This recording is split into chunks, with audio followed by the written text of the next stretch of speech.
What is going on? Welcome to Cloud Nation TV, Hello. live from all over North America and in my new digs. Welcome, everyone. How's it going, guys? Man, Fantastic. fantastic. Well, I mean, Playing it these would games. if I could. I can't. If I had working internet, I was able to get a short 20-minute stream done today. Like, I actually had to end it because I was in the middle of playing Cops and Robbers on stream, so I had to end that because otherwise I wouldn't have been here. If I could, I'd shoot you a bit of speed. I got 1.5 gigabyte fiber now. Oh man! Well, I saw Ray's. Sure. Yeah, I saw Ray's picture on Twitter. He's like, "Look at my download speed." I'm like, "Shut up, Ray! No one cares about that crap. We're rocking the 5 megabyte I know upload you're speed." excited about looking at my ping too, huh? I'm not even gonna comment on that. JD's like, "Why did I come back?" Look, JD's like, "Why did I come back for this?" what? So we got JD back. What's up, man? Yes, I am back, man. Miss everybody here. Miss the chat, man. I'm doing great. How you guys doing? Miss you, man. Good, doing good. Good. It's not the same when we don't have our PlayStation side of things on here. DrSpaceman can only preach about PlayStation for so much, but we need that PlayStation fan on here. It's not the same. I feel like my Sony fiber was getting weaker and weaker, man. I missed you. Hey, I'm sorry, JD, but Xbox is killing it, and happy birthday, Xbox! Oh man, celebrating 20 years. Yeah, that is crazy. Shout out to Xbox. Yo, I like how we're all rocking. And then there's JD. JD's gonna be like, "I got a PlayStation controller." Wait a minute. He bought the two. I got the two controllers. I know. I do got my PlayStation headphones. I got PlayStation headphones, Google Pixel Buds. But I'm not gonna lie, man. I've been playing a lot of xCloud and a lot of GFN. Got a Fish Lab hand sanitizer.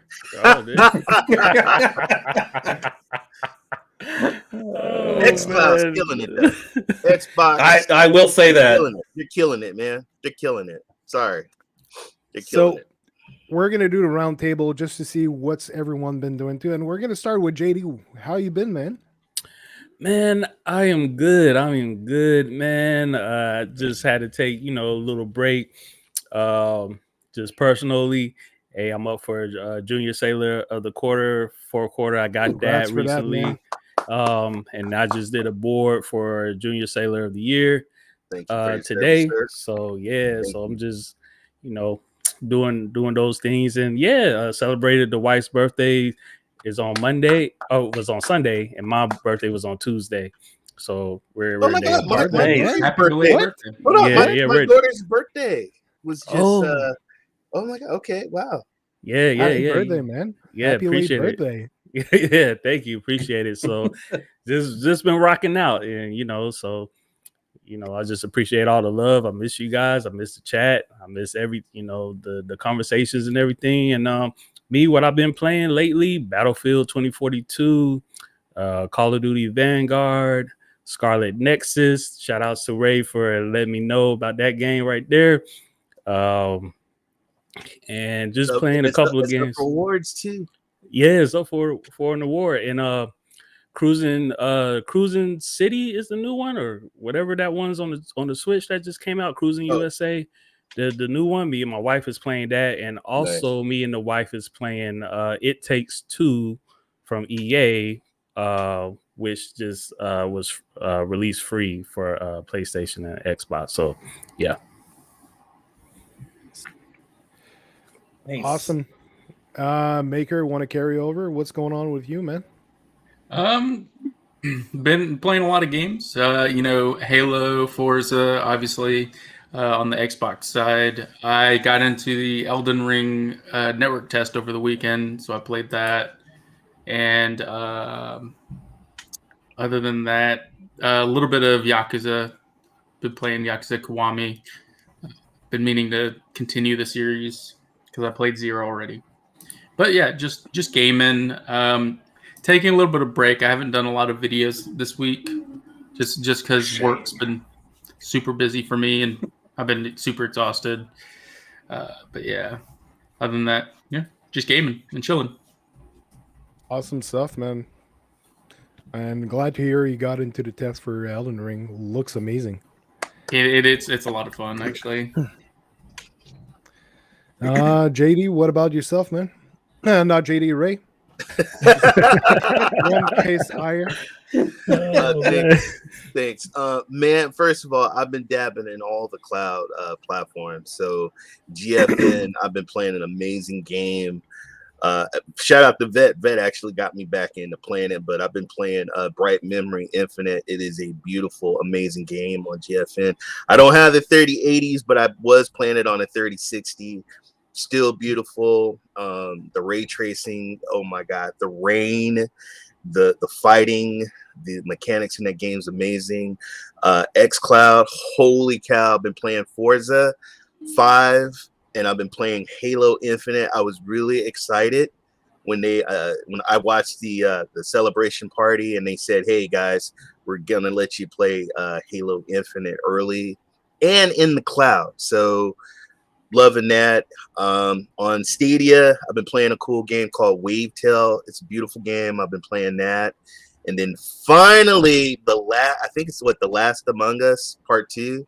I was playing that on the PS Now. So that's what I've been playing. The Last of Us. Thank you. Last of Us.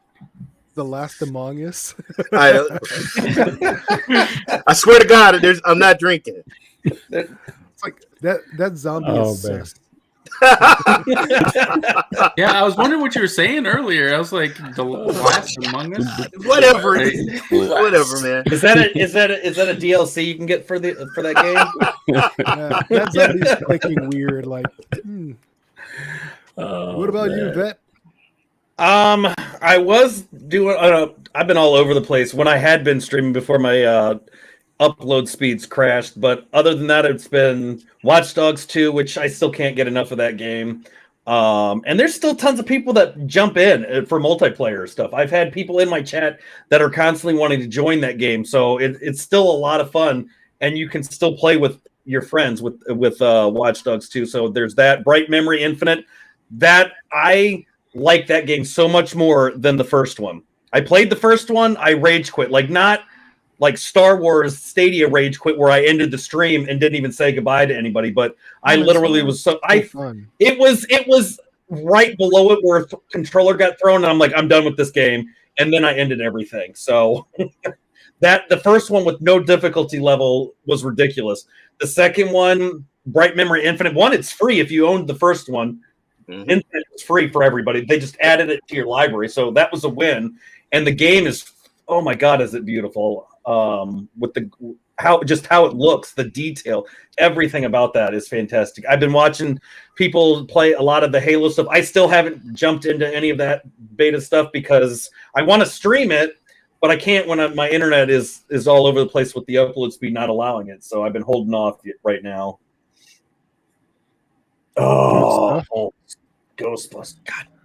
God, no spoiler alert. Oh, nice. As for myself, I'm still in the boxes, all my stuff finally here. I'm out of the other house, still sorting my stuff out. Barely have a working rig installed so I can do a bit of stream, but still in the middle of the move. A lot of work yet to do. And I did manage to slide in a bit of gaming here and there. I tried Forza Horizon on xCloud on my phone. Run kind of okay since it's a racing game. You're more like in a straight line and you do your curves. When it did glitch out, I was able to reverse with a Y button. But xCloud is so rough over here. It's improving. I'll get some good looking images, but it's still very rough. Unusable for Halo though. So I had to install Halo on my computer, but I did get some game time into there. Amazing game, Halo Infinite, highly suggested. It's a very good shooter right now. Good team play, a lot of fun. And also tried Bright Memory Infinite a tiny bit. Looks amazing. I can't get into it though. So What? it looks good. It looks What? really good. But I don't think I'll be spending too much time on that game. Like I didn't know about, I wasn't sure about it either because I based my expectations off the first one. But the fact that it gave you a difficulty setting, and even it doesn't matter because every game that gives me an easy setting, I still die repeatedly. So easy settings are terrible. They actually have one that's even easier than that called story mode. And most of the my chat was like, you should just do that one. And I'm like, thanks for the vote of confidence that I'm skilled at all.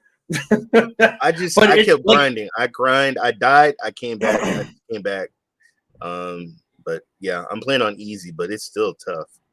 Yeah, it's not it's tough, but it's manageable. Oh, and I also got to play a bit of Riders Republic on the NVIDIA Shield Pro with the 3080. Nice. Looks fantastic.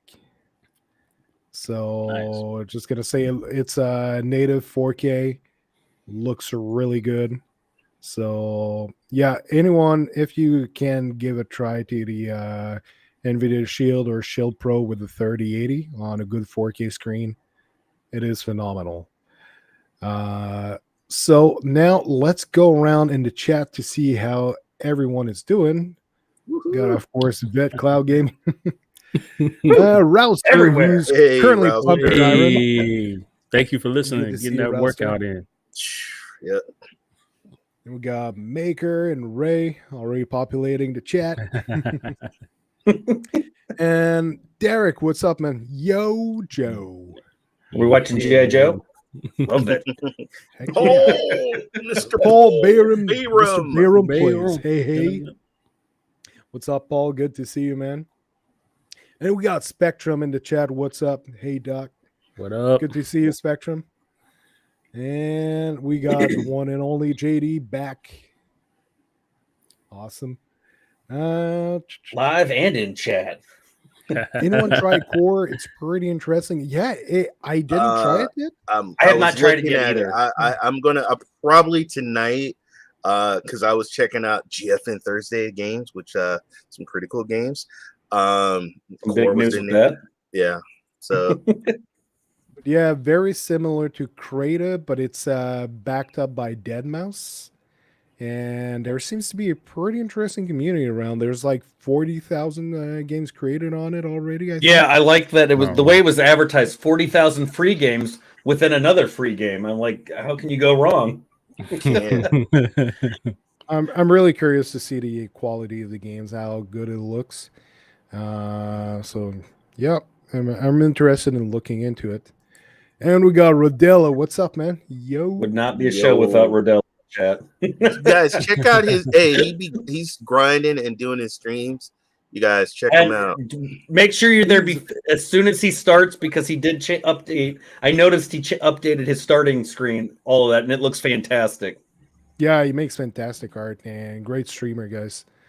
Yeah. You know he's an Xbox fan. And there's nothing wrong with that. No, I know. I'm just kidding. Very happy. Xbox has been killing it. Absolutely. We're going to talk about that. It's the great celebration of the Xbox right now. Derek says, I get a Series X. What do you guys got? Ooh. I got a Red Ring of Death. I got a 4K 144 hertz monitor. Yeah. Today, happy birthday, GameCube. Today is Nintendo GameCube's birthday. I love the GameCube. Birthday GameCube. I got saw John Porter. Woo, John. Yo. I saw somebody that said Porter, if you were born before 2005, you're older than YouTube. And I'm just like, oh, that's awful. YouTube is pretty recent. Got to see you back, my brother, JD. Good to see you back. Hey, everyone is happy to see you, man. I know. Like, they straight ignored all of us. But but thanks. Look, Maker of Chaos has been doing a fabulous job, though. Yeah, man. The way the chat is, it's like Maker's like, What the hell am I doing? I didn't get this kind of love when I came up for it. Part of the team, man.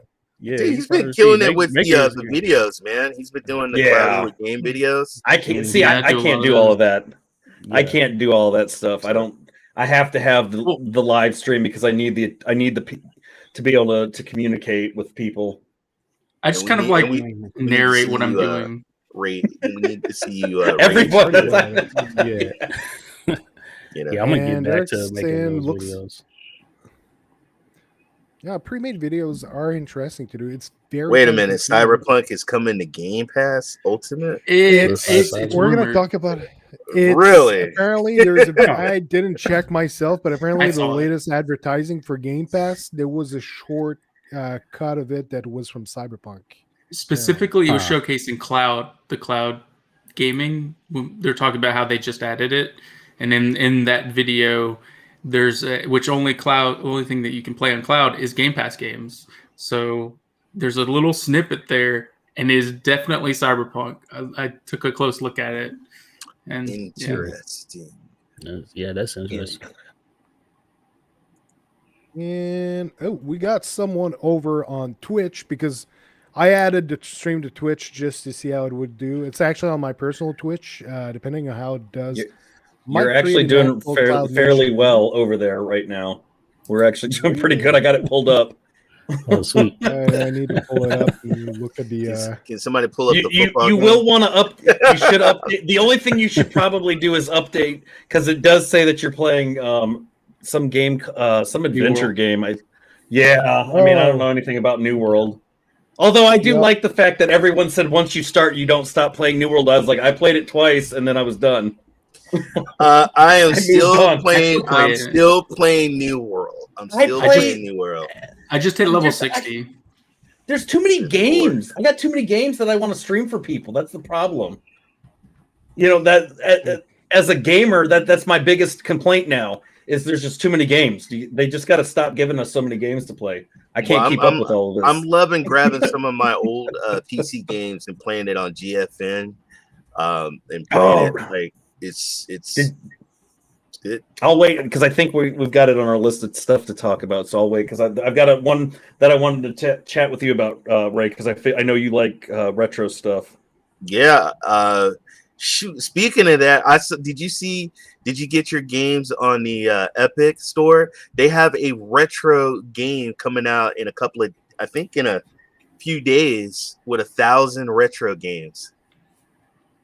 Nice. So the Epic Game Store has been really starting to try to be like it. To me, it seems like it's trying to be like kind of like the Microsoft Store, but for gamers, because they have the games, but they're also starting to bring in like apps now. I mean, like I saw that. Spotify, you got Discord is in there. I saw so that. It's kind of interesting that they're doing that. Yeah, interesting. So yeah, it's nice to see everybody playing nice with each other, though, except for Apple. Oh man! Look, I saw you streaming Apple Arcade. Is that why you got the iPhone 13 Pro? I do have the iPhone 13 Pro, and yes, I did stream NBA 2K22 because you know I saw that. I was like, what the hell? Right? I was like, hey, it ran fairly well. The only because it's NBA 2K22, but it's the arcade, what Apple calls the arcade edition. The only difference between that is that it does not have I think it's the whatever the basketball's franchise mode is. That is what it doesn't have. But other than that, it pretty much has it had the online where you're the online open world area. You gotta have franchise mode. The park. Gotta have franchise. It has, the park or whatever the hell that's called. That's the feature it does not have, but it has everything else. It has franchise, it has the My Player, all of that stuff, and it runs fantastic for something that's you're getting out of the Apple Arcade store. Does it run better than Stadia? Oh, I didn't know. Did Stadia have? Did they get NBA? Did they announce that today? Were they getting NBA 2K22? Oh, the two is still. Why don't you announce the feature that you was actually talking good about and streaming Vet. I didn't start that one. Yes. Why don't you talk about? If you guys go, if you guys go to my channel, there a couple days ago I did 2 streams. Sunday I did 2 streams of Madden NFL 21. Shh, quiet kid, get out of here. I did 2 streams of Madden. And it was via direct streaming. I did another one yesterday via direct streaming, and that was when my upload speed was running about 4 meg upload. So, and it still ran. It gave me your stream is struggling to play this game, but I played a basketball game, NBA 2K21, with 4 meg upload on Stadia's direct streaming, and it ran, and it still pulled the 1440p. So for those that have crappy upload speeds, you can still stream. Once again, it's Google showing off the tech side of their stuff. It is a fantastic feature. I mean, I've never doubted Google's technology abilities when it comes to Stadia, and that's another proven thing, that when you have weak upload speeds, you can still stream these games. And especially that they're enabling 4K HDR on the direct stream. It's very interesting. I mean, I haven't gotten 4K. I tried that I even plugged in my Chromecast Ultra, the older one, and plugged that in and did a direct stream. I still am capped at 1440. So my thinking is that I tried not NBA every games are in 4K. Right. I loaded NBA 2K21. I did Red Dead Redemption 2 and Madden. None of them gave me the 4K when I turned on direct streaming. Madden, so it could be a slow rollout type thing. I don't know. But I'm a fan of it. It works. I'm a prime example. My upload speeds were in the tank at 4 meg, and you can't stream when you have a 4 meg upload speed, especially if you're trying on a computer. It will not work. I know that from trying. It will crash immediately with drop frames. But this ran perfectly fine and still looked fantastic on there. So, like I said, Stadia can get things done. The tech behind it is fantastic, and I had proved it once again with it. So, not gonna lie, it's good to see Stadia doing some moves again. We've been wanting that for a while, and they're doing. And that's why me personally. That's why I've been so critical of them, is I know they can do better than they had been in the past. Don't make her chaos. But they're just getting ready for the white collar labels. That's what they're getting these features. I said the same thing. I said the same. The white label, but you know what? That's a perfect selling point. Labels. It is a really good selling point to companies. But that's my thing is I see a lot of this stuff, and features are nice. Don't get me wrong, but the really big thing that gamers want is the games. And unless Stadia ramps up and actually... Come on, let's play some simulator hunting, Vet. Come on, let's go hunt. I will. Let me load it up.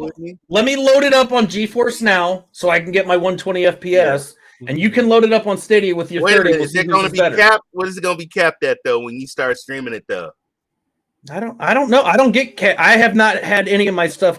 It's not going to be 30. It's not going to be 30 frames per second. I can tell you that. One thing I will say, I don't know if any of you saw this, but Sunny Cloud Gaming also dropped a video today talking about how Stadia is going to be providing a mini roadmap tomorrow for their 2-year, and specifically, it was going to focus on providing, improving the features for Stadia and providing a wide variety of titles and genres on Stadia. It's supposed to be like a mini roadmap. So is it mostly indie game? Is it going to continue to help their indie streaming platform that they got right now? Oh my gosh! Don't get me wrong. I like some of the titles. Wavetail was really good. I played it. And I enjoyed it, but I still think it needs those titles. Gotta have, you gotta have the games. First off, before you guys could get on this big Stadia, because you do this every fucking show. We do. Oh my god, every fucking show. Excuse my language, JD. I know you're a good Christian man. I apologize. You're good, man. So you crossed the line with his PlayStation. You guys, I mean, good Lord. Look. I have Luna. I pay Luna every month. I Luna's went the to worst. go see what games came out. I want to know, Luna, what in the world are you doing? What is your roadmap? What features are you doing? It's Amazon, though. That's your problem right there. I think the big problem for me with Stadia was they had a decent roadmap. You know, they got Cyberpunk. They had NBA 2K21. The problem is now we're seeing titles leave and them not getting a lot of the titles that they would have gotten. But you know, seeing some other titles coming. You see, we're getting Deer Hunter Simulator. You're getting and Warzone. Look, if you're gonna be fair, name some more games. Come But the thing is, January 1st, we're getting Extraction. We're getting the thing that the thing that you have to look at is from a consumer perspective, they're going to go to the platform that has the games that everybody plays. That's the thing. That's the biggest flaw right now with Stadia is they are not focusing on what the general public wants. They want the big games. They want the call. I don't care. I would not, even if Call of Duty was on Stadia, I would not play it. What big games are coming? It doesn't. It's the same thing. GFN coming to GFN. What name? That is the same thing. It's the same thing for Stadia. The issue that Stadia has, GFN has the same problem. Name me 10 big games that are coming. You can't. You have no idea what is coming out. They just dropped a couple of games. You don't know what they're going to drop tomorrow. You don't know what they're going to drop next week. Sorry, I read Holt's comment. Oh man, that's I like that. So messed. I like that, Holtz. I think Luna's easily doing the worst of the cloud platforms at this moment. No, they're doing a good thing. They're doing the same thing they did with their MMO that they scrapped a long time, and their Lord of the Rings game. They're treating Luna the same way. They're going to let it just get a few games here and there. It's going to stay in beta probably for another year. Not giving them a pass. So correct me if I'm wrong. With GFN, GeForce Now, right? It's connected to your PC account, and you can stream your games that you already own. Yes, Steam, GOG, and Epic Game Store. Okay, so the difference with GeForce Now and Stadia and Game Pass and PlayStation, right? Remote play, being able to play the games that you own, stream those, where Stadia doesn't have that connection. So I can say I'm a PlayStation gamer. I got Call of Duty Vanguard. It's not on PS Now, but with remote play, I can still stream that. If you got GeForce, you can do the same thing. With Stadia, those games are not on Stadia at all. That Call of Duty's on what? Call of Duty's on what? Call of Duty's on PC. It's on PlayStation. It's on PlayStation, but I can use. If he has the Android, PS remote play. So from a PC, but can you play it on? Sorry, GFN? go ahead, Jitty. Is it on GFN? Can you? So if you're on GFN, if you got it on Steam or Epic and you stream to GFN, you can stream Call of Duty. No, it's not. You can't stream GeForce Now. You could Parsec into your PC and technically play it that way, but it's not as efficient. Okay. But you are right that if you're not able to play it in the cloud, you can still. If you're a PC gamer, you can play it on your PC. If you're a PlayStation gamer, you can play it on your PlayStation. If you're an Xbox gamer, you can play it on your Xbox. Stadia doesn't have that physical device you can just fall back on. Their platform is their platform, and that's it. They don't have anything else. They're not Luna. And it's the same thing with Luna. Right. And I love. Don't get me wrong. I love. Just so you know, I do have Luna. I got my controller right here. But I'm like, okay, they're quiet. I'm not hearing anything, and I hear a lot Joe over on Twitch said that's Luna's been quiet. A lot of focus on New World though, and that would be a big deal if Luna's been quiet. But they didn't even put it. But on Luna's there. Still in beta, right? Bro, they've been in beta for a year. It's been in beta. It's something they've been in beta for they're a US based beta. They're a beta for the United States. That's literally the only place you can use it. And it is something I said when New World came out, that Luna was getting less content, less stuff happening at that moment, because then they tweet out something sharing... they just got a new game. Yeah, did you see the game they got? Yeah, I saw it. Come on, man. But they're sharing the same engineering team behind. They're sharing a lot of personnel. It's like at Amazon Games. And their focus lately has been New World, because it's been a huge success at first. Player base degraded a bit because they had some issues with the game. Now they're releasing a big update, and they're expecting a lot of people to go back to the game. Hey, they got fogs. I love it. But they got fogs. They got fogs, though. Come on now. I mean, wait a minute. What's the other game, Chef? What's the other game, Chef? What? They got a puzzle game, which I won't touch because puzzle games are stupid. A chef cooking game, folks. Well, they just added Mortal Shell. They added Mortal Shell Enhanced Edition. Wait a minute. When did they add Mortal Shell? That was tweeted out 4 hours ago. They posted that was just added new on Luna Plus. Mortal Shell is really good. All right, I will go check that out. So they got that one. It's a Dark Souls like though.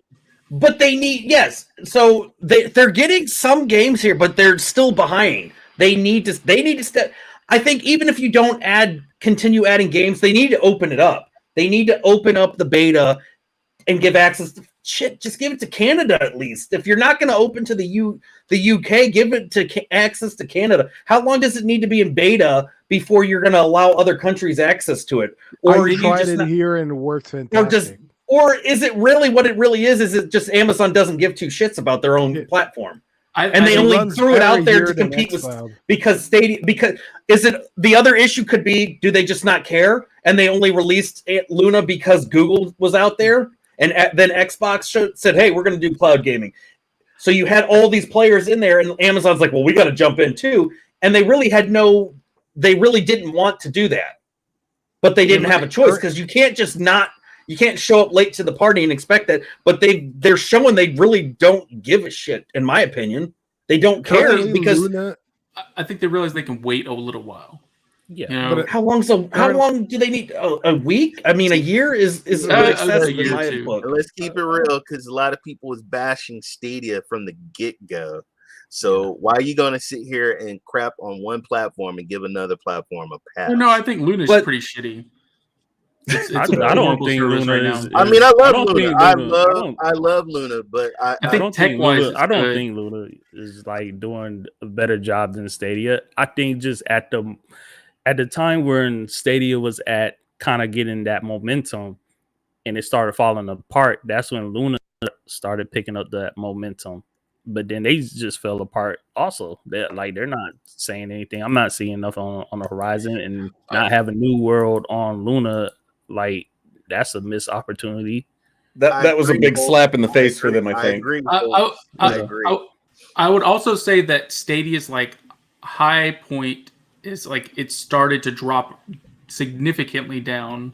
Like as I said before, you're not getting a lot of these titles is really big. Like because like now we don't know what titles are going to be staying, what titles are going to be leaving. Are we going to be getting the new EA titles next year? Battlefield isn't here. Lost in Random didn't show up. Are we getting Dead Space next year? Are we getting? Is 2K support not there? Where's Tiny Tina's Wonderland? Yep. Like that's the problem I have with the current platform. Is it seems like that money that they had originally invested in the platform, they are no longer investing near as much money as they were previously. Well, I will see when they show their little mini roadmap. It is subject to change. Their mini roadmap. They can change that easily. Yeah. They can change that. And what I'm saying now isn't set in stone. I'm saying this past, like, I would say 7 to 8 months have not been the best for Stadia. And in that meantime, GeForce Now has grown. They announced that they doubled their player count in a year. They got Marvel's Guardians of the Galaxy onto their platform. They got Kenna Bridge of Spirits. They got a lot of and these are titles nominated for a game of the some nominees for Game of the Years. So it's hard to get people out of their platform. and I've been dealing with this for a while. There's a coworker. He's on Xbox. He's gaming on Xbox. I showed him Stadia. He didn't know nothing about it. I showed him Stadia. This is probably about 2 weeks ago, and he's like, "Oh yeah, that's great. That looks good." I showed him Cyberpunk. I'm like, I don't have 5G, whatever. Showed him Cyberpunk. He's like, "Man, that's pretty dope. I might have to try that out." I said, "Okay, check it out." But when you have an exclusives, when you have a local hardware, when you have the heavy hitter games, and you have your friends, your community of friends that you play with, it's going to be a challenge trying to bring somebody over to any cloud-based platform that doesn't have the player base to play the games with. You look at 2K, you look at Madden, you look at the servers on there, and see how dead they are. And nobody wants to grind when there's nobody to play with, and then you have the Stadia community going at each other for whatever reason, and that's tearing the community apart. No one wants to hop in on that end. And I'm not saying other communities don't do that, but they've been established longer, and those are where the majority of the players are at. When you have a new platform, going at it, tearing the platform down, that's not helping the use case scenario for the casual gamer that doesn't really care about 120 frames per second, 4K, all of this other stuff that everybody else is doing. Yes, we want them to have those options available, but for the most part, people just want to see the tech. Look at the tech. Oh, I can game on there. Where's everybody at that I can game with, so I can start playing whatever. And when we don't have that, it just looks like a big old mess. Well, another thing is also, I know I have xCloud, and I know my good friend Chase, his xCloud, he doesn't play great for him, but xCloud plays great for me because everybody's got different Wi-Fi's and internets. I got a friend that lives down the street, lives up in the hills. Stadia xCloud doesn't work for him. So I know that turns a lot of people off. And that was a good point by the biggest, for Joe said he's tried Stadia but won't leave a 300 plus library from Xbox, not including Game Pass. That's the problem though. Yeah. With Stadia is that you've got trying to break into things when you're not getting the games, when you're not getting the big games that people play or people want. That it's hard. It's hard to grow when you're that's what you're competing with, is established companies. Like Microsoft was in the same boat, folks. When Xbox first jumped into things, they were just like Stadia, but they didn't. But in all fairness, guys, which you don't seem to understand, I don't. 20 years. 20 years. Yeah, but even 20, hold on, shut up, I'm talking. Okay. 20 years. Xbox has been in the game for 20 years. Stadia's only been around for 2 years. PlayStation has been around. You're talking about fucking platforms that's been around for a long time. Long time. That is well established and has built. Xbox didn't have, without the gate, Xbox didn't have that many fans or that many games when they first started. No, they had they had a lot of fans. PlayStation they had Zoom. No, they did. No, they did. Getting Sega out. Did you know? Yeah, come on now. Let me pull this out. You're capping right now. You're capping. You're capping right now. Did you know that the original Xbox sold more than the Dreamcast or the GameCube? And it was their first console. Yeah, that's what I'm saying. Maker, exactly. Xbox. The original Xbox was successful. They sold. How did they sell in Japan to make Chaos? Oh, they suck in the. Oh no, they suck in Japan. It wasn't their market. Exactly. Yeah, it was the Western RPG console. Yeah, they had Bethesda. They had Morrowind on the original Xbox. And that was their exclusive compared to like PlayStation. Bungie, and so, they picked up Rare from Nintendo. I like Porter's. I like John Porter's comment. Racing Cyborg mode tonight. Porter John has said some really good stuff. Yeah, but look at the comment before that one with that JoJo said over on Twitch. Stadia needs to focus on entry-level players, and entry-level players want to play what the big streamers play. Stadia doesn't have those games, so it's not appealing to entry-level gamers. You look at the top 100 games on Twitch, not a lot of those are on Stadia. There's a few, and they're all multiplats that are very recurrent and easy to get on other systems. Right. Stadia has a very little amount of those top 100 games on Twitch. And this is what I said all the time. I said Stadia. No, but it's about Luna too. It's about Luna. I want to say something I was trying to say earlier, but I couldn't get my word in. Luna right now and Stadia in the last few months until quite recently have both felt like they were keeping their foot in the door for the cloud gaming market. Stadia, when SG&E shut down, seemed like it went on its ass. They reduced investment by a lot. They reduced all the announcement. They reduced a lot of stuff. They were keeping things going at a slower pace, but they were just keeping their foot in the door to stay in the market, right? So that eventually, once cloud gaming picks up, that it would be ready to jump in. But they were for about a year pushing the cloud gaming narrative. Then they stopped when SG&E just shut down. Jade Raymond packed her thing. She brought the whole project and went to PlayStation with Haven. She brought the whole project, like everything she kept.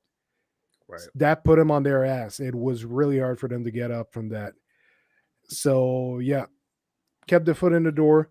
Luna seemed to have reacted and trying a little bit, but like testing the water and just keeping the foot in the door. So both Stadia and Luna this year didn't do that great. Luna had some potential with a New World. They didn't take the opportunity. There's a lot of stuff that should have happened throughout the year for both of those platforms that didn't happen. While xCloud is, Game Pass is making great strides. xCloud is improving in some areas. Over here, it's still dirt trash. Graphic quality improved, but I still get too many latency spike for it to be usable. They need to bring some edge nodes around here because really not usable right now. Personally, I think it's more so the streaming tech than anything. I think they're having trouble transmitting a consistent stream to people, and that's where the issue lies. And until they get that tech down, because like look at GeForce Now doesn't have near the nodes that Stadia does, but GeForce Now it performs like just like especially with the new tier just as good as Stadia, and so I think Microsoft just needs to get down that streaming tech, which will happen. I say is something I want to talk after. I want to talk about that part after, but I just want to cover the whole market, what's been going on. Basically, Game Pass has been terrific. xCloud still has a lot of work to do. PlayStation, we've seen some improvement in the quality. Like they got upscaling. If you got the PC app, it's looking really good. Still yet to announce anything for expanding the cloud platform. Though I think they're getting close to that, though. Yeah, there's been patents all over the place. Just recently, they dropped a patent for multiple GPU utilization in order to get PS5 games working on PS Now. They just dropped the DualSense. They just dropped the DualSense support on the Android. I already had it with the iPhone. I just don't have the controller. They're about to break some barriers over there at PlayStation. When they do, depending on what they actually do with it, if they do it properly, they might shake the foundation of cloud gaming about as hard as NVIDIA did with a 3080, because they have the games, they have the money, they have a lot, they have the player base above anything else, and they got so much cards in their hand right now that if they decide to really do it well, they can deliver something that they've been building in the shadows, drop it on the table, and it's like, full house, we win. It's not going to be a we win, eliminate everyone else. It's a we win as, okay, we just made cloud gaming relevant to the grander public. That is very interesting if they manage to do it. Then, other than that, Nintendo's still missing in action. They got cloud gaming going to strengthen the Switch, but not in the sense they're not. of I don't bringing think their games to everyone. Yeah, I don't think Nintendo's not worried about it though. Let's be real about that. Yeah. Nintendo doesn't. They're very Do they popular. need cloud? They don't need Do it. they need cloud? Yeah, exactly. They don't. They really don't. To me, if you add cloud gaming, it's more for. It's really for. Like I used to say that it was a benefit for Xbox owners, but for Nintendo, that's really what it is. It's just an added bonus to get certain games that you typically wouldn't be able to fit on their storage wise. Everyone has made the investment to push the technology and get the consumer on board. Once everyone is in the cloud gaming market, Nintendo will jump in. It'll be extremely cheap for them, and they'll have all the players ready to jump on board because it's Nintendo. I mean, for all we know, they already have it ready, and they're just not going to announce it until they decide to. That it's relevant enough for them to do that. So it's kind of like Disney. You know, a lot of people know their IPs because they're it's about beloved franchises, and so once Nintendo jumps on board with cloud, people are going to jump on board whatever service or whatever thing that they decide to do. And we'll see what happens in the long run. Things I did want to mention. Holt's talking about how Xbox and EA were hated companies for years before they decided to invest. I'll tell you right now, the Xbox 360 was pretty dang successful when it launched. And I know I had like 4 of them. Like the original Xbox was somewhat successful as a first console. It was only the one. But then when the 360 came out, they continued that investment. You had Oblivion dropping as one of the launch titles. You had Halo 3, which was one of the biggest of the franchise. You had Halo Reach. You had Gears of War 2, Gears of War franchise. I was more into Fable. Excuse me, but when Peter said bomber, we got a lot of red rings of death. Let me write a check here. Hey, cover it. Cover it. I love my red ring of death. Take care of it. They stepped up to the plate. They stepped up to the plate, and they took care of it. You know what? Because I know I sent like 4 of them bad boys to San Antonio to get fixed. So, and I had to end up. I got a Black Elite 360, which is still working. But I got one too. Turn it on so it gets an update and then gives you the red ring. But what I'm saying is Xbox grew those franchises to become beloved franchises that people like to this day. And it took that investment. It took that money and dedication to do that. But they also closed down. They also closed down studios because they used to have their own. Microsoft would never do that. They did. They did. They closed. No, I know they did. And then bought and reopened new studios. Yep, I know. I was waiting. I would say, don't hate on the Zune. I would say the weakest section of Xbox's life has to be the Xbox One era. The Xbox One, it failed at launch. They stopped. It almost felt like a Stadia, but Xbox already had that brand recognition at that point. So they stopped their exclusive titles were like at a snail's pace. Yep. They closed out a bunch of their studios, and it wasn't until like 2018 that they started buying new studios and investing back into the platform, creating Game Pass, and creating it into something that it is now, which is on the rise. People are recognizing that Xbox is a force to reckon with, and people are jumping on aboard. I still have. Ray, don't drop that thing. You're going to kill yourself if you drop that. That's a weapon. Steve Box, you guys don't see. I love all the platforms. Where's your Dreamcast? Where's your Dreamcast? I want to circle back to what you were talking about earlier about Xbox, the tech that they're using that they need to transition to cloud tech. I don't think that will happen for very specific reasons. I have talked about that in the past with a few people. I don't think I talked about it on this show. But Microsoft has been investing in getting the Series X blades that are specifically Xbox Series X's in the cloud and not cloud machines like everyone else is using. PlayStation has cloud machines that are emulating PlayStation consoles. GFN literally has the super pods that are giving you PC sessions to play your games. It's all whoever you're going with. It's all emulated spaces for playing your games.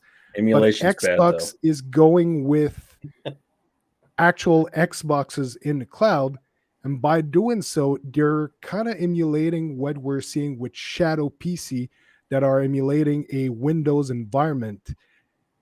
Now, that's a big ace up their sleeve once they actually fix their cloud performance. If they get it up to speed, it's a big trump card that they've got. I just want to finish that point. Oh, sorry, go for it.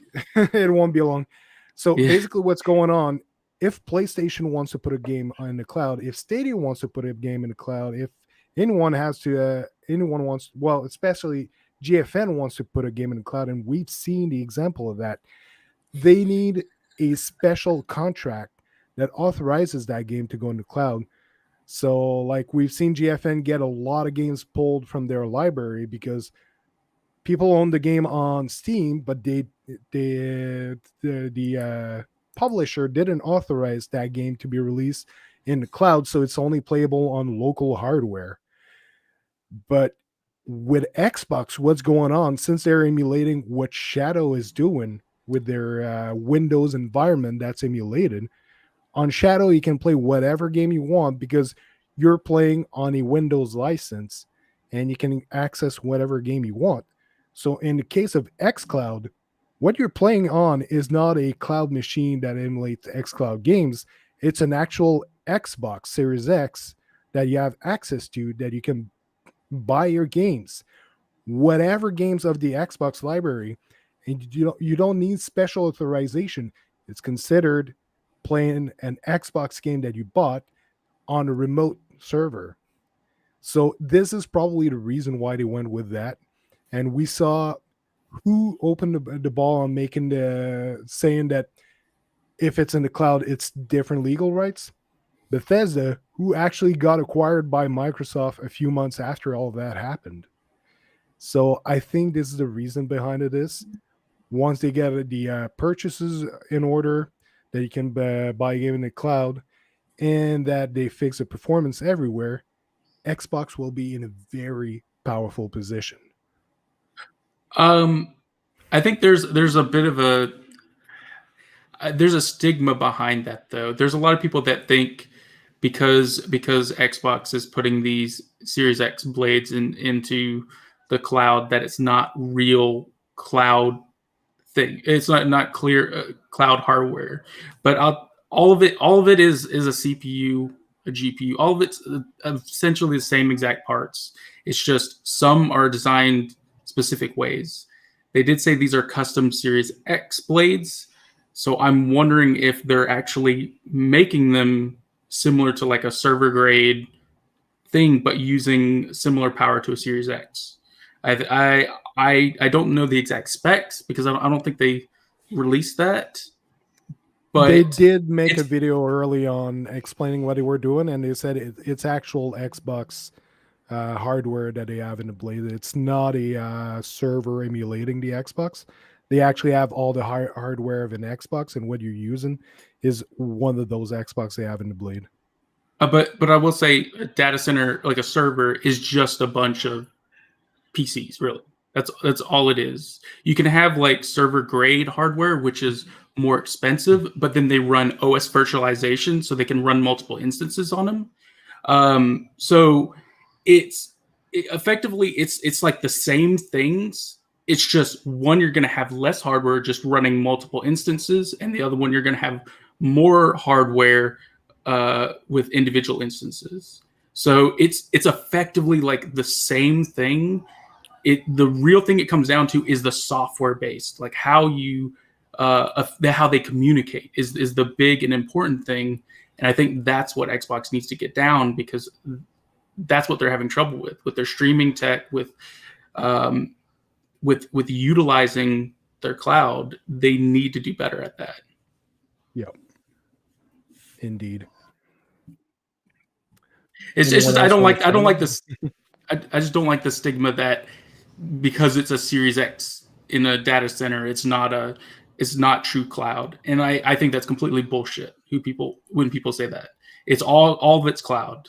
You know, you're still accessing these remote things, and they design these to be utilized as a cloud platform. Oh, it is. Yeah. Hey, nice. Like they want to make cloud native games. It's just the way they're setting it up. It's still individual Xboxes that you're accessing, but that are directly hooked up to the servers. It's a really weird way that they explain how they're doing it, but it's a bit different than what everyone else is doing. It's not. Yeah, it's a little bit. Yeah. I don't think it's as efficient. Like we've seen, PlayStation is actually hosted on Azure, and they're having better results than xCloud. If you play on PlayStation now, plays definitely better than at least for me. They use different streaming tech though. Like that's why they bought Gaikai, right? Yeah, Gaikai. Yep. Yeah. Just catching up to the chat. Well, I mean, I think Azure's fine. I mean, we use it a lot for my work. It's how you utilize it. It's the software that you're running through it, and that as before, they just need to invest in that and design it better. Yeah. Vet Cloud Gaming in the chat only cares about FPS and resolution. What a jerk. Which I think they are, and then like PlayStation doing the deal with Evo, trying to build out that streaming and fighting tournaments. Like, so you're going to see a lot of investment from PlayStation, just investing in that tech, Azure tech and Gaikai tech, and making that work more efficiently together with all the plans that they got. But I mean, everybody got their tech. It's just for Stadia and Luna, you know, it's just when it gets down to it, it's the games, man. It's the games that people want to play. Versus necessarily the tech, you know, as long as the controller works, as long as people see the game running, everybody's cool. But when they don't see that game, that hot game, whatever game that it is, that's why people pick and choose, you know, what platform they're on, because this game is exclusive here, Halo's here, or for those that are thinking about money or conscious about their money that can't afford both platforms, you know, they're going to stick to the one that got the games that they want coming to it.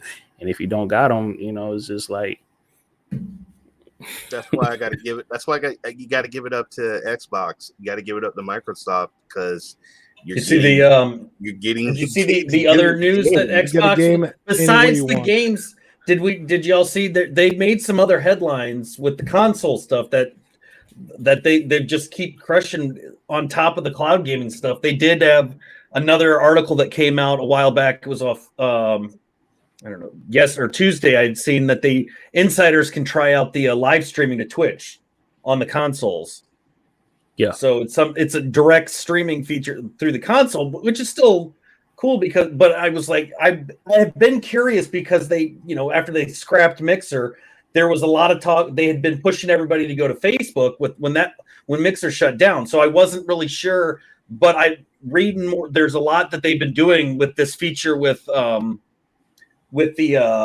streaming stuff, how they're working all of this. Because I think I had 2 separate articles that I pulled up that kind of tied in with each other. Or actually, no, the other one was DrSpaceman came across. But yeah, this console live streaming is interesting stuff. No, it's good stuff, and I'm glad you brought it up, Vet, because like even with Stadia, right? If I got the Chromecast or if I got the Google TV, and you want me to stream, I should be able to stream from YouTube from those devices and not go into my phone, go to desktop mode, and do this workaround to have the stream set up. When on my PS5 or PS4, I can literally go to Twitch, hit the share button on the controller, and go to share it to Twitch, share it to YouTube. That's how seamless these things should be, especially if you're a content creator. But the thing, though, that I have noticed with Stadia, since we're talking the just directly streaming thing, I did notice when I streamed Madden and I did the direct stream and I did NBA that it's now starting when you if you load it up on your Google TV or the Chromecast Ultra, you can't just live stream that way. They haven't enabled it. So I go on my computer and I log in and hit the live stream feature, the direct streaming feature. It now says, and I don't know if it's always done this, but I just noticed this like on Sunday that it says you're streaming from a different device. The game you're streaming is being run on a different device. So I'm curious if they're getting ready to fix this feature that's going to allow you to stream from load up the direct stream from your Chromecast or from your the Google TV, because I've never seen that before prior to that, and I don't know how many other people that do use the direct streaming feature, if that's something new or if that's always been there, because I don't recall it being there all the time. That's something else that was updated on Xbox. You can have a direct link. Yeah, exactly like Stadia did a few months ago. They added that on Xbox, so you can just go in the app, get your capture, and just share the link. And he actually shared his, and that's what it's looking like. So, hey, competition's heating up. Yeah, good old Tom Warren. Gotta love the competition, man. Okay, so John Porter said he just saw that the other day as well. Okay, so it is something new with Stadia. That's they're putting that up there if you set up a direct stream on your computer, but you're using your Chromecast. That is something new. So I'm wondering if there's something that they're going to do then. If they're getting ready to add another feature, I wouldn't be surprised. That would be outstanding if they can do that. Yeah. There's a lot of interesting stuff happening over the market. Right. And even Stadia, like they upgraded, most people are getting 1440p now. Some people have said they got 4K streaming. I don't believe them. Yeah. I've actually seen some screen captures of that. Those liars. They digitally edited that. That's what Photoshop is for. I wonder though, people are struggling to get it, but I wonder if it's live or if live is capped at 1440p, and then if you replay it might buffer up to 4K. That's something you might have to check. Yeah, I guess I could rewatch some of my old. I'll just mute it and then play it back so I don't have to hear myself talk. I just wish more games ran at 4K if you're going to stream it at 4K. But how many people? Amount, though. There is, but is it really like something that is going to get you? I mean, how many people are really? Yes, I know a lot of people will be like, "Oh, I'm going to stream at 4K," but how many people will sit there on a regular basis? Are you going to take your phone to sit there and watch it in 4K? Are you going to be in front of it? Does everybody that watches us watch content creators? Do they all have 4K monitors? I don't think. I think that should be added. Yes. But they should promote the 1440 because that, to me, makes more sense than trying to go to that niche, that 4K niche. That not everybody is going to be sitting there with a 4K monitor in their computer, or I mean, we're not all just sitting in front of a TV watching everybody stream. Because I'm sorry, if you have a phone that even if it can support 4K, you're going to kill your battery that way unless it's plugged in. Let's be real. If we're on a phone watching somebody stream, it's going to be in 1080p. I'm not putting it in 1440 even if it supports it because I know it's going to drain my battery faster, and 4K is going to be even more. What I feel, though, should have been a priority before upgrading to 4K for direct stream is the ability to add a camera and overlays. If you want to stream, that makes the stream look so much better. I agree with that, but I think the bigger one they definitely should have gone with the webcam before they worry about the overlays. Overlays are a nice feature, but I think the must that they should have had already, especially when they rolled out the Google TV, because you can hook that up with a USB-C hub. It worked. Google Duo works with a webcam, so that should be a priority, is to get at least webcam support, because I can take my Shield TV Pro, I can plug a webcam into the USB port in that, and I can live stream with a webcam to Twitch on anything that I use. Then Jade. Are we rock? Are we getting ready for a music video? I just wanted to announce. That was an Australian instrument JD was playing. It was from the Halo celebration. That one guy, he was. I know. Did you see that? Yeah. Loved it. But I wanted to say that there was some news that dropped about like 38 minutes ago. Forza Horizon 5 announced that they officially hit over 10 million players. Awesome. I want my Need for Speed. Give me my Gran Turismo. Fuck your Need for Speed. Give me my Gran Turismo 8. to keep that in perspective, like Sea of Thieves just announced that they got like 25 million, and it's been like 3 or 4 years. Wait, Rodella, they are in 8K? Oh damn, I didn't know they were 8K. 8K male surface, man. What? They did announce when they first announced Stadia that it would be 8K 120 FPS in the future. Yeah, they announced a lot of things. About 20 years from now. They didn't say when though. They didn't say when they were gonna do it, guys. But they're rolling stuff out. Is it taking a long time? Yes, they are slowly rolling stuff out. Personally, I don't care about 8K. Like 4K is pretty good.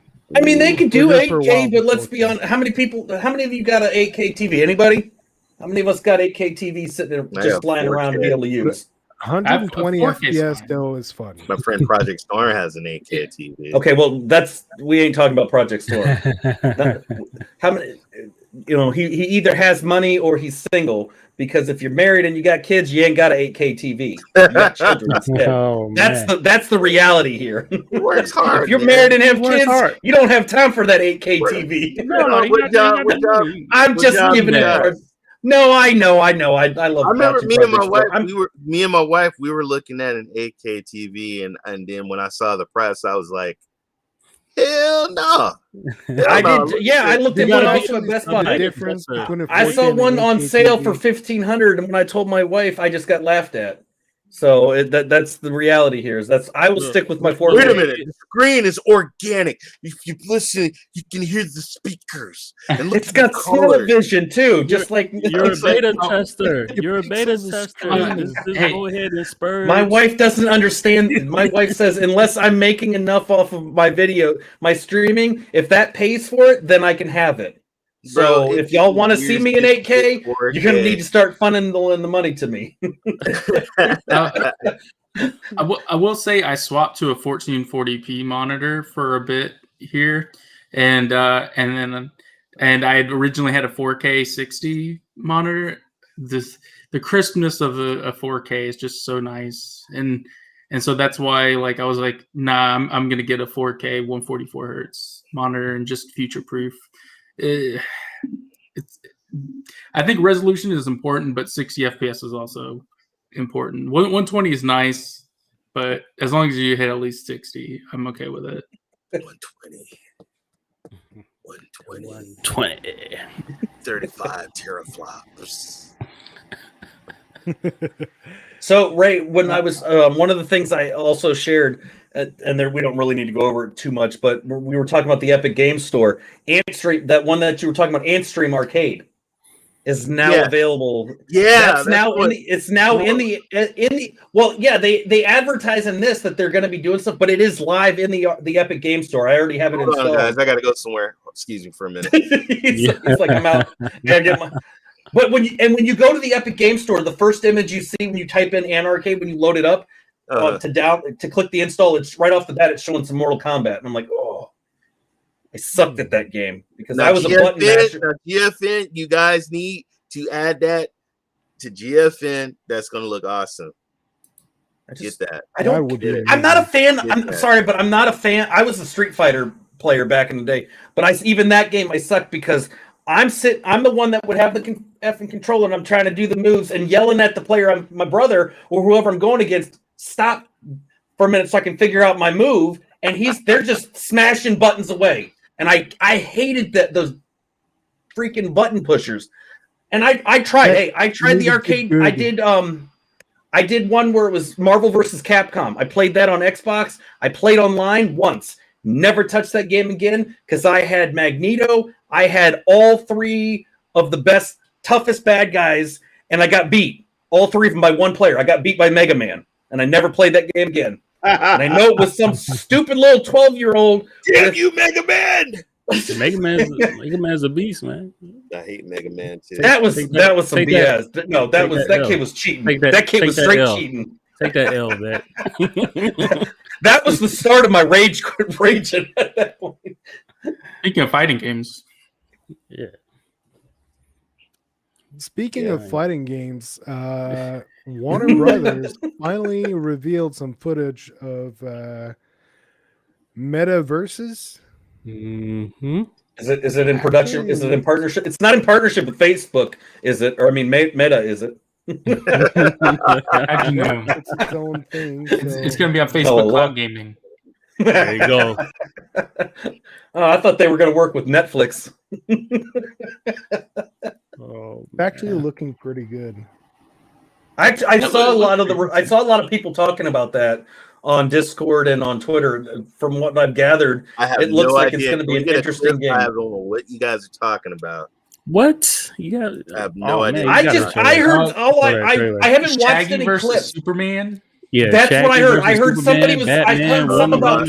Completely. I heard Scooby Doo. I heard Scooby Doo was going to be in it, and I was like, I'm sold. Tom and Jerry. Multiverse. It's not meta. It's not meta. It's multiverse. Multiverses. There you go. Multiverse. Well, they probably wanted metaverse, but they were threatened with a lawsuit from Zuckerberg. Show me a picture or a clip. So go ahead and throw that clip out. Roll it. Players versus games. Hey, that's a guy presenting. A lot of talking. Yeah, a lot so of talking. Very Super Smash clone-y. What the? Is that Bugs Bunny? But you got Bugs Bunny, Batman. You got was that Tweety getting the crap? You got Adventure Time. You got all kind of franchise. My son's gonna go nuts. Kevin Costner is voicing Batman. Ray, tell him the only way he can.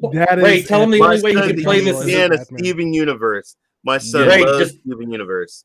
Tell him the only way he can play it though is in the cloud. It's a cloud exclusive, so he's got to jump on board. No, it's not. It's Xbox, PlayStation, and PC. GFN better get it. Come on. That's the Adventure Time. Yeah. And they got the voice actors. Unlike a certain game, I don't care for that show. Nickelodeon All Stars. I've heard this is actually supposed to be the game for a while and keep adding characters to it. Yep. Yeah. It's gonna be free to play. My son is going to go because he loves all those characters. Yeah, right? It's got to be a success. I know you love them. Speaking of WB, when are we gonna find out if Stadia is gonna get anything from that AT&T deal? Ray's like, God damn, we were doing so well without I told you, Maker of Chaos is a Stadia hater, folks. Why do you think I would do better? No, honest criticism. Like, where's the Ray? Why is this show? This show is Club Nation, not Club Stadia. All right, over the head. Look at Shaggy. I'm leaving the show, y'all, because I'm sick. Oh, look at Shaggy. Let's look at Shaggy. Look at Shaggy. Come on, I just look, he beat up powerful Shaggy is there. Wait. This is Club Nation? I swear to God, I thought it was on Cloud Nation, but if we're at the club, I'm out. I'm too old for that. Oh, man. Come on. But Ray, let's be real. Like, who requested Maker of Chaos to join our family here? I have no idea. I did. Why do you think I chose him? I didn't. He's a hater. I did consult. I ignored everybody else. I went right to any feature. Well, yeah, they got that feature, but what they're not. Well, it was. I was also trying to get Rodella on here as well. So you know, he wanted Maker of Chaos and Rodella to join. Okay, let me. There's so many other platforms, guys. So many. Let me explain. I'm not a feature guy. You know, there's people that are like, quick resume is the best thing to come to gaming. It's fine, but I want the game. Console loads fast. Is it necessary? Like I had the PS5. You load a game on the PS5. You literally press X, and you're in the game. Ghost of Tsushima. How long? There you go, Holtz. be in the game and for Ghost of Tsushima when you load it on the PS5. I'll be honest. I think it's less than 10 seconds. I'll be honest. I don't care too much about the DualSense. It's nice, but like, I want to play the games. You know, Ghost of Tsushima is great. That's why I play my PlayStation. And I think that's where it comes down to, like, you got to bring games that I want to play, and Stadia was doing that. And the reason why I'm so hard on Stadia is because lately I haven't seen any games that I really want to play. Wavetail was nice and all, but would I have picked it up and played it if it was paid? No. And I think that's the problem. Yeah, I mean, we all want the everybody to succeed and everybody gain where everyone the game. But I criticize them too. Yes, we do. We do. If one, I have been the biggest one that have said, if Stadia fails, they're all going to fail. Since you've been gone, they have turned this show into a Stadia bashing. We have not. All right. Since I've been gone. And notice what he has in the back. Notice what he has in the background. All right. Notice. Hold on. Hey, Khaos, did you get a laptop from GFN? Oh my God! You get a laptop? I do want a laptop. We really want to keep it 100. Yeah. Look, okay. Ray, you might not be far off because as soon as I saw DrSpaceman, Vet get the GFN. Bro. So you know, I mean. People come here. People watch this show because they want to know about. Should I just hold up? Games. Hold up here. We'll fix Cloud games. Here, let me. Cloud platforms. Here we go. Hold up. We're gonna fix this. I'll make it right. You can't fix it. But seriously, how much GFN have we talked about today? Not much. We've talked about it. This is the problem I have. Today is Thursday, which GFN came out with some games, and we ain't even talking about that. We're sitting here talking about Stadia.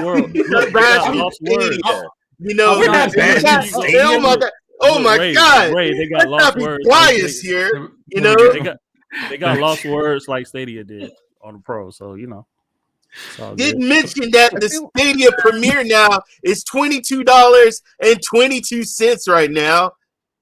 That's a weird price. What? Yeah, why? I'm just. Why? It's just like the Stadia store. Tomorrow. They might announce it tomorrow. It's like the store, though. They do the same thing in the store, and I don't have a problem with it.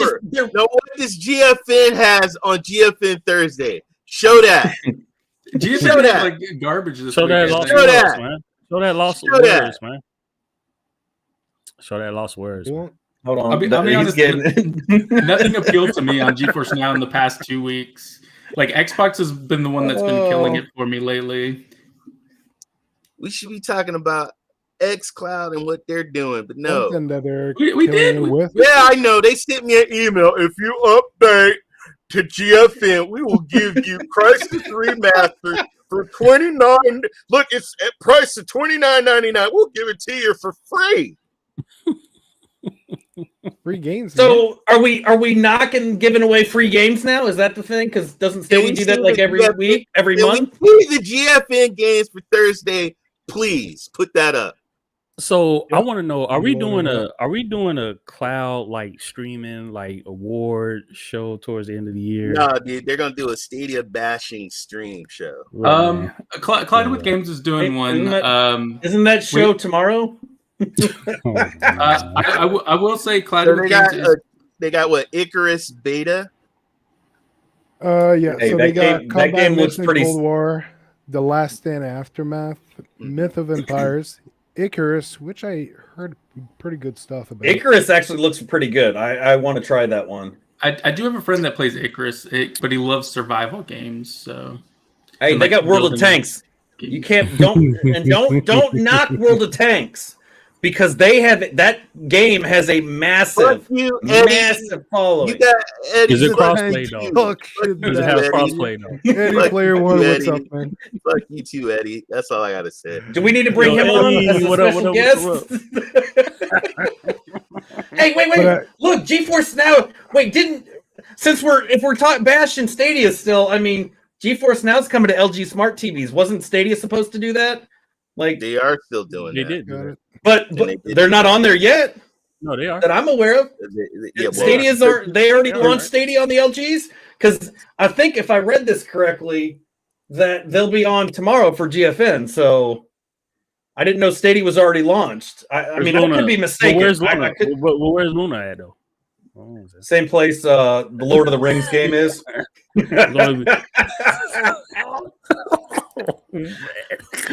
Sorry, Luna. By the way, Lustword Beyond the Pages, Beyond the Page. Yeah, man, that's what I'm saying. Tried this game. If you had Pro on Stadia, you had that already. Mm-hmm. But it's a great game. Beautiful. It is a great game. It's a good game.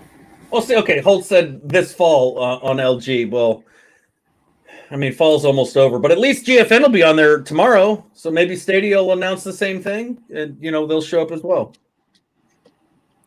Look, I want to see them do some big, and they need to do big announcements tomorrow. We know it's a 2-year thing. Obviously they got to do something bigger than Amazon's non-existent 1-year anniversary, because I don't think Amazon did anything besides hide. Or in the last week, it really looks like Stadia is picking it up. They've been doing a bunch of things. I think we're going to see a big announcement, and might be good. We're going to see. They really need to do something, and they're doing it right now. So it's about looking time. Good right now for Stadia. Because eventually I'm going to have to shift my topics and harass Amazon to get them to start doing something, because the only thing they're doing good at is killing off Luna the same way they did the Lord of the Rings. Just let it die slowly. They're killing off New World, and they're killing off. No, they didn't kill off New World. No, New World's getting a lot of maintenance. New World that's Amazon Game Studios. Amazon Game Studios is killing it with New World. Luna, however, was just like, we ain't putting that on there. We're going to put it where we know it's accessible to everybody. If Luna had been in more countries, I could have seen it go there. But the fact is, Luna is a beta for the US. It's a US beta. And until it upgrades, they decide that they're ready to. I don't understand why they're not ready to add it to Canada at least, or other countries. I don't even put them on my list of things to stream, because the lack of countries is what's holding them back. Because that couch mode is fantastic. I tried that with Ashes to Ashes, and that is a great feature. That would be awesome to be able to use that feature and play with people in the UK. But Amazon apparently doesn't care. Couch mode with a camera support, so you see the other people you're playing with. That would be awesome. I mean, hell, even PiePacker, the retro cloud gaming service, has a similar couch mode type thing, and you can still use your webcam with them. And you can use a keyboard and mouse, or you can use any controller you want. Stadia controller, Xbox, or PlayStation, they all work with that service.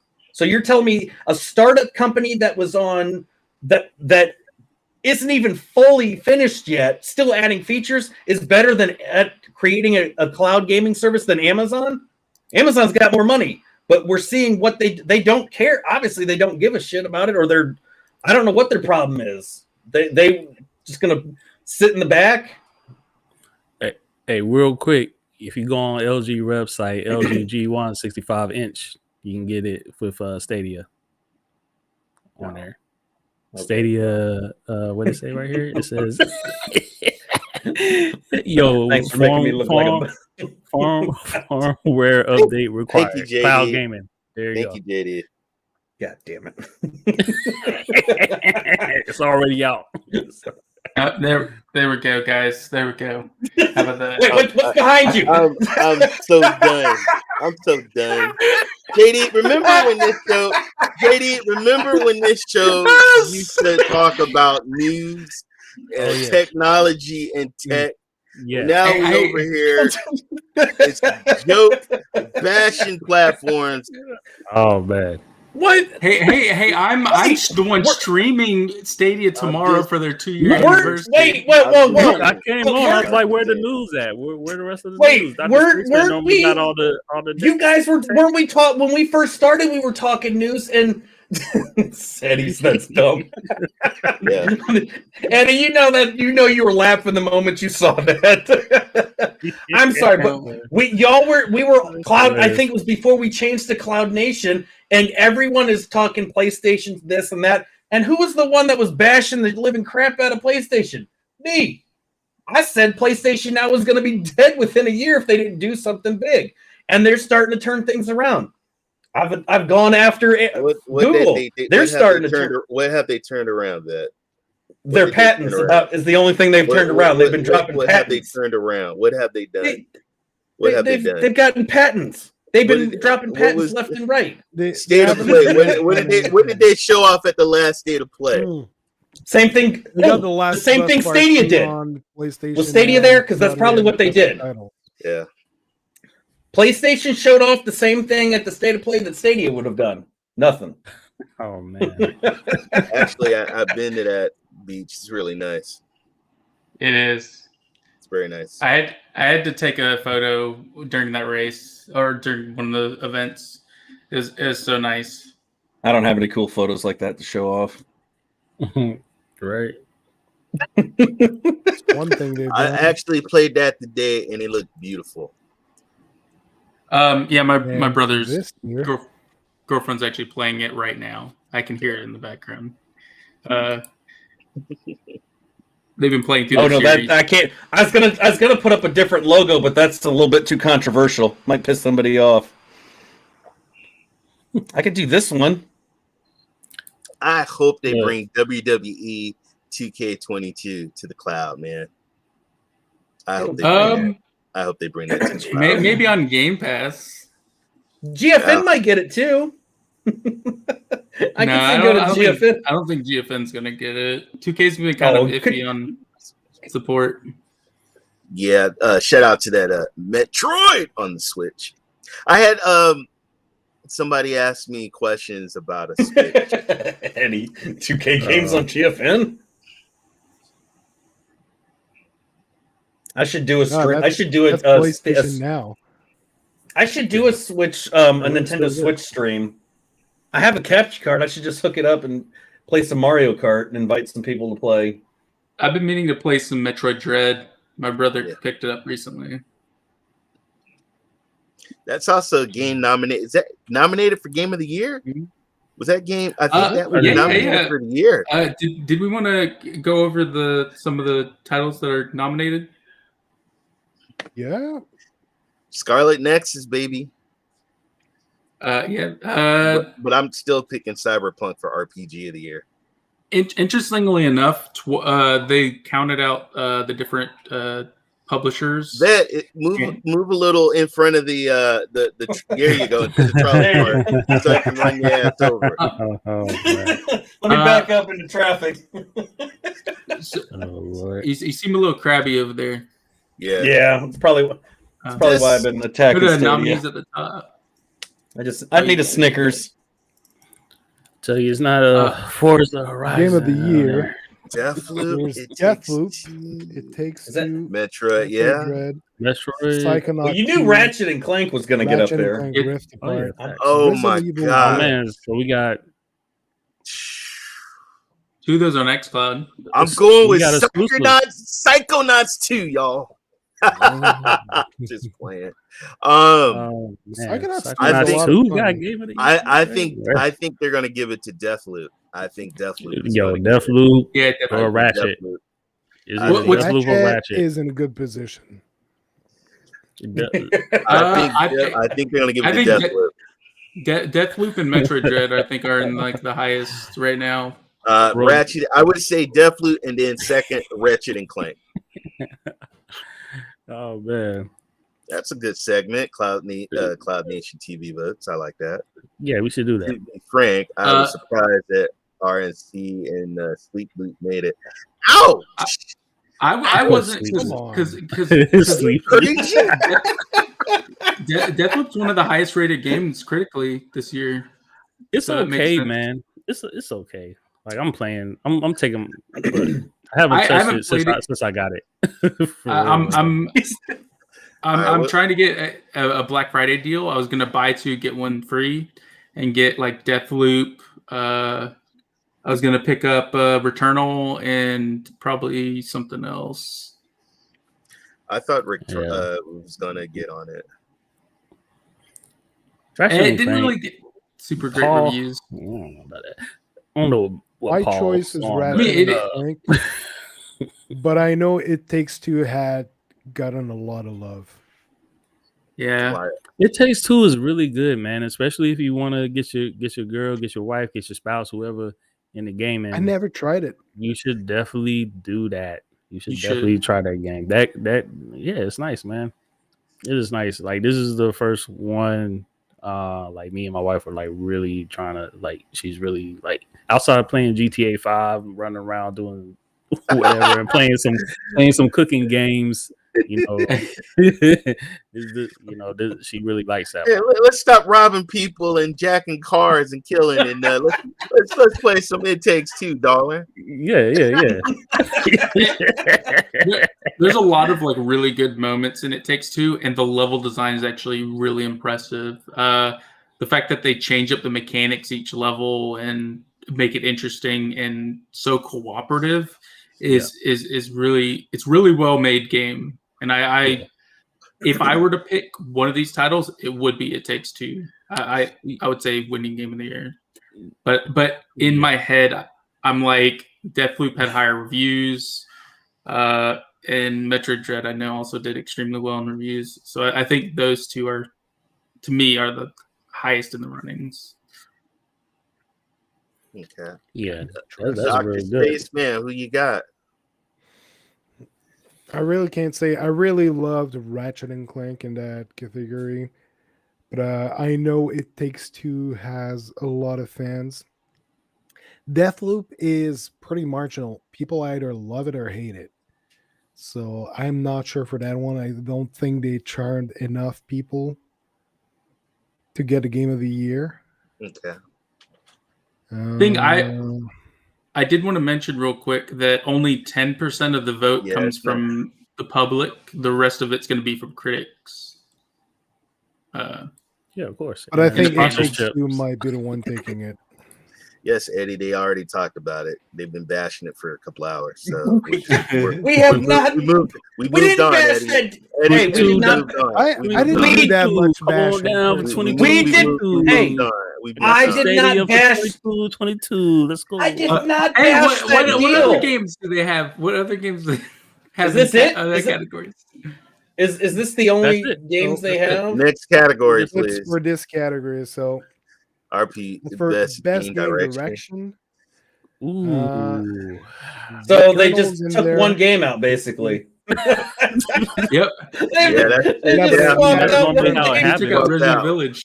I mean, that's normally how that happens. If you got Game of the Year, that means you're excelling in everything else. But Village and Metroid were removed, and I have to go with best game direction. Ratchet and Clank did. I think. Ooh, this is I think It Takes Two is gonna get it. Yeah, It Takes Two. Direction, It Takes Two. It Takes Two. Yeah. Going with Ratchet and Clank. Vet, who you going with? I haven't played any of them, but I guess I'd go with Ratchet. Ratchet and Clank's the only one I've really seen any. I've actually watched gameplay of. So the other ones just.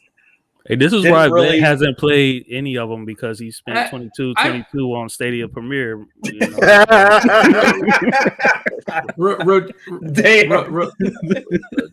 Someone's got to keep Stadia alive. Oh my God! Look! We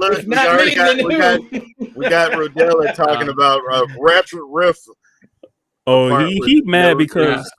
For Horizon is not on that list. I think because you can't get in your car and drive. Like I think Rift Apart was really good. It was an improvement upon 2016. I thought the story was a lot better, and the gameplay was better as well.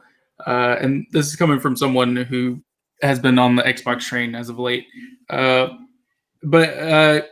the only complaint I would say is I wish it had something more to it. like a little bit more details on some of the characters, because a lot of the side characters just kind of felt flat, and I think that's where stuff like there's a lot of charm in It Takes Two. There was a lot of depth in Psychonauts 2 in their characters and writing, and so I kind of wish Ratchet and Clank had a little bit more of that, and that's why I wouldn't quite put it up there with some of those other picks that I was choosing. Right. The Patriots are up 13-0, Ray. Mac Jones, baby. Mac Jones. For direction, I'm actually hesitating between Psychonauts 2 and It Takes Two as well. I love Ratchet and Clank, but they respawn the same wheel a bit, just so much more polish. Yeah. They did some interaction stuff. Yeah. But Psychonauts 2, really interesting gameplay mechanics. And It Takes Two, I heard so much good stuff about. I need to try it out. Definitely, 100%. I had a blast playing it, and I highly recommend it. Yeah, if you haven't played it, it's free. Once you have no reason not to try it out. At least I haven't played it. It is free. All right, I will check it out. Is it on Stadia? I can play it on there. Best narrative. Really loving Marvel's Guardians of the Galaxy's narrative. I can vote on this one. I know at least 2 of the games. The narrative of that game is what's standing out so much, and it's amazing. I would vote Guardians on that one. Life is Strange would be a runner up, but my money I would go with Guardians on that one. Wow. The commentary is on Guardians was what made that game so much fun to play. I haven't finished Guardians of the Galaxy, but I do like the narrative on it. I would go with Marvel's Guardians of the Galaxy, but you know what, man? I think they're gonna screw them and try and pick Life is Strange, and that's gonna be an upset. But I think Marvel's Guardian of the Galaxy should get that.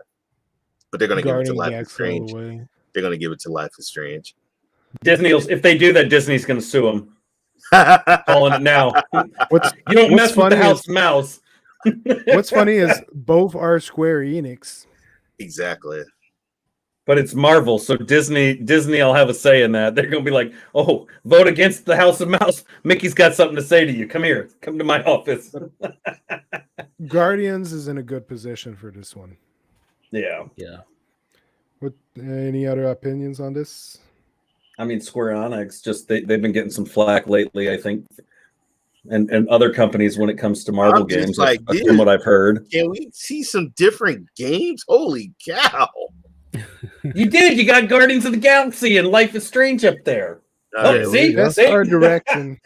There you go. You got another one. I think hold on. Hopes is free. It Takes Two. Excuse me. It's free with Game Pass because you got EA subscription. And if you're EA Play subscriber with PlayStation, it's free on there. That's stupid, bro. Come on, man. Best art direction, and this is like.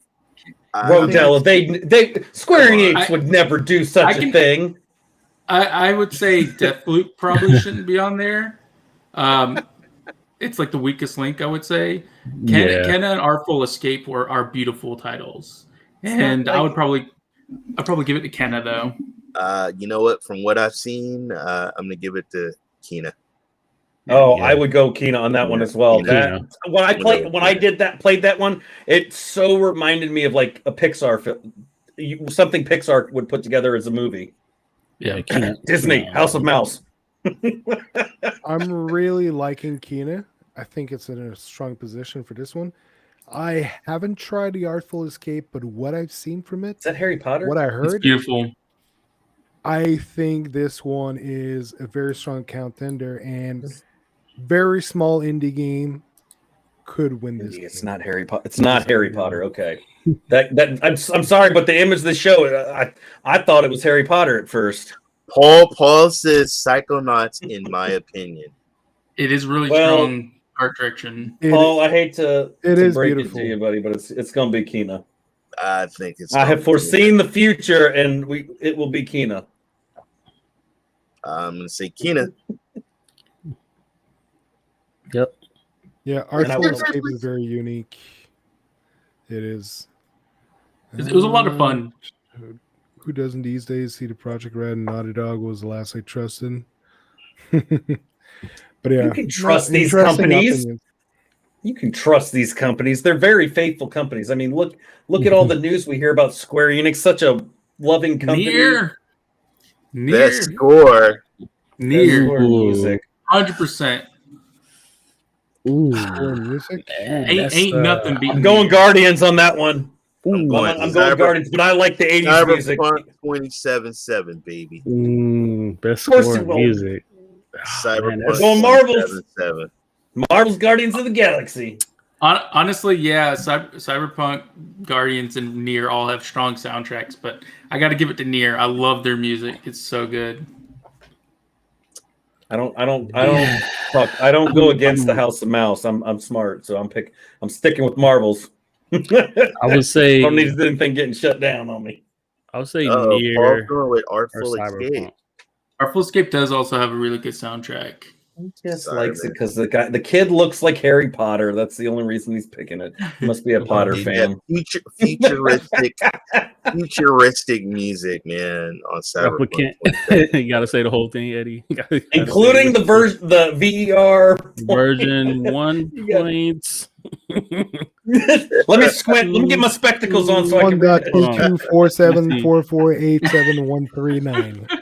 When you say it backwards, Marvel automatically wins. Yokotaro is a unique soul. Eddie knows what's up. We know what the winner is. You know, Marvel Guardians of the Galaxy is not going to win every damn. They're going to win them all. I've got an insider tip that says they're going to win them all. Deathloop has the most sponsorship. Walt Disney's coming back to life just to make sure of it. You saw how.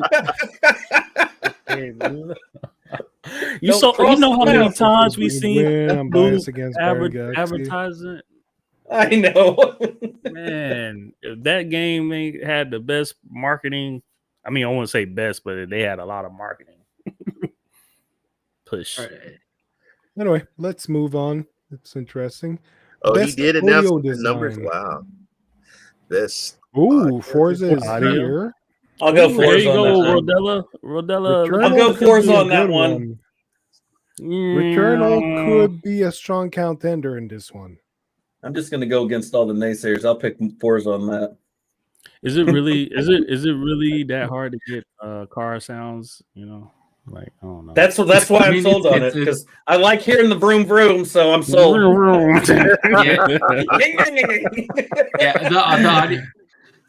The audio design on it are pretty because you have to have a lot of different sounds to make each car feel somewhat unique, and I think they do a really good job with that.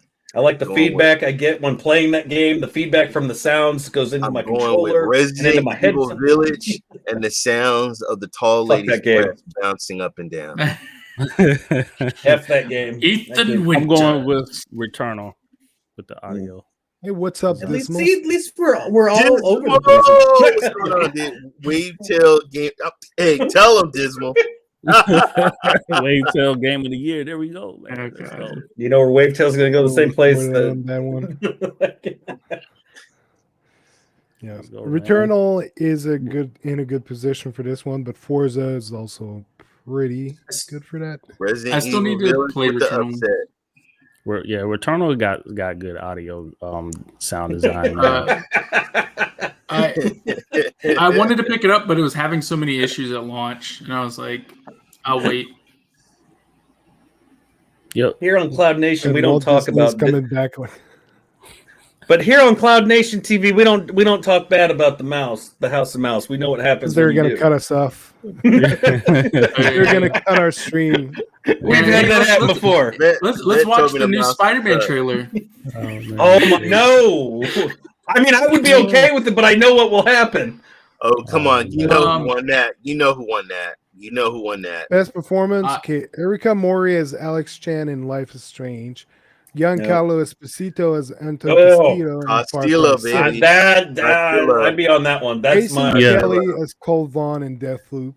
Jason Kelly. Maggie Robertson as Lady Dimitrescu in Resident Evil Village. No, I mean Ray's probably going with her. Ozioma Kaga as Juliana Blake in Deathloop. Damn. If I can't pronounce, I'm sorry. I'm going with Castillo, dude. Yeah, my runner-up put on would definitely be the tall lady. Mine's with Jason Kelly. I've seen some clips of Deathloop, and he does a really good job. I've played. I'm going with Castillo. Castillo played a evil villain, dude.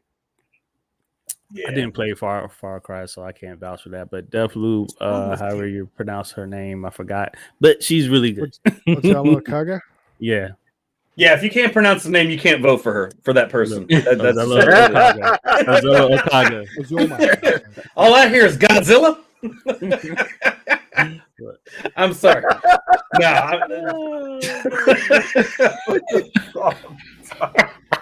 Whoa, Paul says oh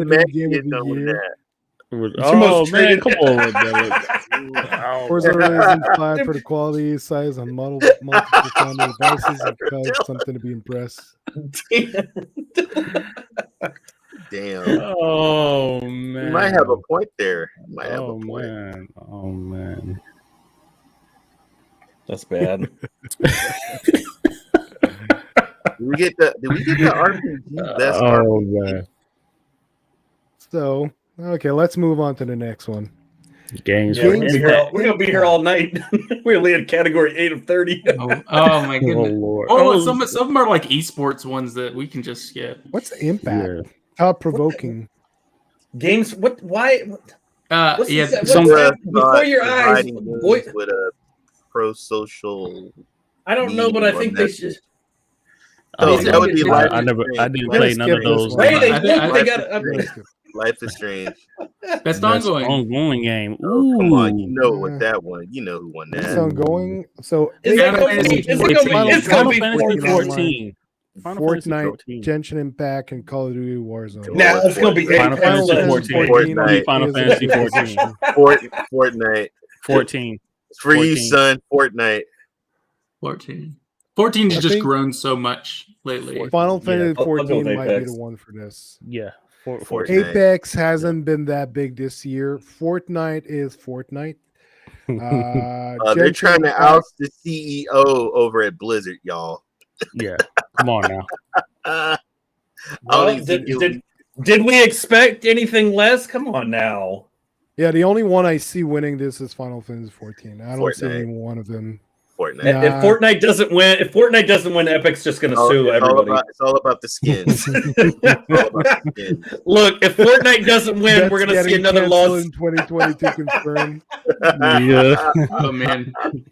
Damn, I only got another. Well, shit. If I'm getting canceled in a month, I may as well go all out. I'm gonna start hating on everybody. Best indie. Oh, that's gonna be interesting. 12 minutes. Kina. Death's Door. 12 minutes irritated me. Kina and Loop Hero. Kina's on with that. Yeah, it's Apex. This one, it's definitely Kina. 12 minutes is 12 minutes of. Those two games I have not played, but I know for a fact that they're going to be strong consideration. Death's Door. No, I would say between those two. Come on, man. 12 minutes was dumb as crap. Death's Door is actually really good. That was the dumbest game I've ever watched. I wanted my money back just for having to be forced to watch 12 minutes. I would say Death's Door is close to Kina for me. I was at Death's Door after watching 12 minutes. Kina. Chad is saying Death's Door, and I heard some very good. They don't know anything. As I'm here agreeing with Eddie on everything. I don't play mobile. League of Legends, baby. League of Legends. Come on now. Is Genshin Impact. I'm sorry, but Marvel Future Revolution. I will agree. I actually have played Marvel Future Revolution, so I could see that one winning it. Pokemon Unite. Pokemon Unite. I didn't pick only PS games. It's a MOBA, Pokemon MOBA, where you. I'm not I outgrew Pokemon when I grew up, so I moved on from that. When I became an adult, I stopped worrying about that, and I went back to Marvel. Hey, I played some of that Pokemon Unite. It's actually a lot of fun. And they got really cool. I didn't. I don't know what he's talking about.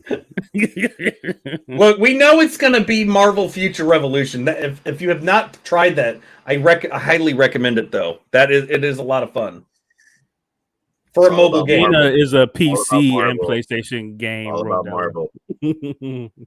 I'm just saying. Pokemon like win. Yeah, United is pay to win. Yeah. Anyway, let's move on. Pikachu. Best community support. So there's Apex, No Man's Sky, Destiny 2, Final Fantasy 14, and Destiny 2. Shut up, Paul. Shut up. I have to say No Man's Sky. I have to give it a No Man's Sky for this. Yeah, I agree with DrSpaceman. You're a spaceman. Okay, so everybody's voting No Man's Sky on this one.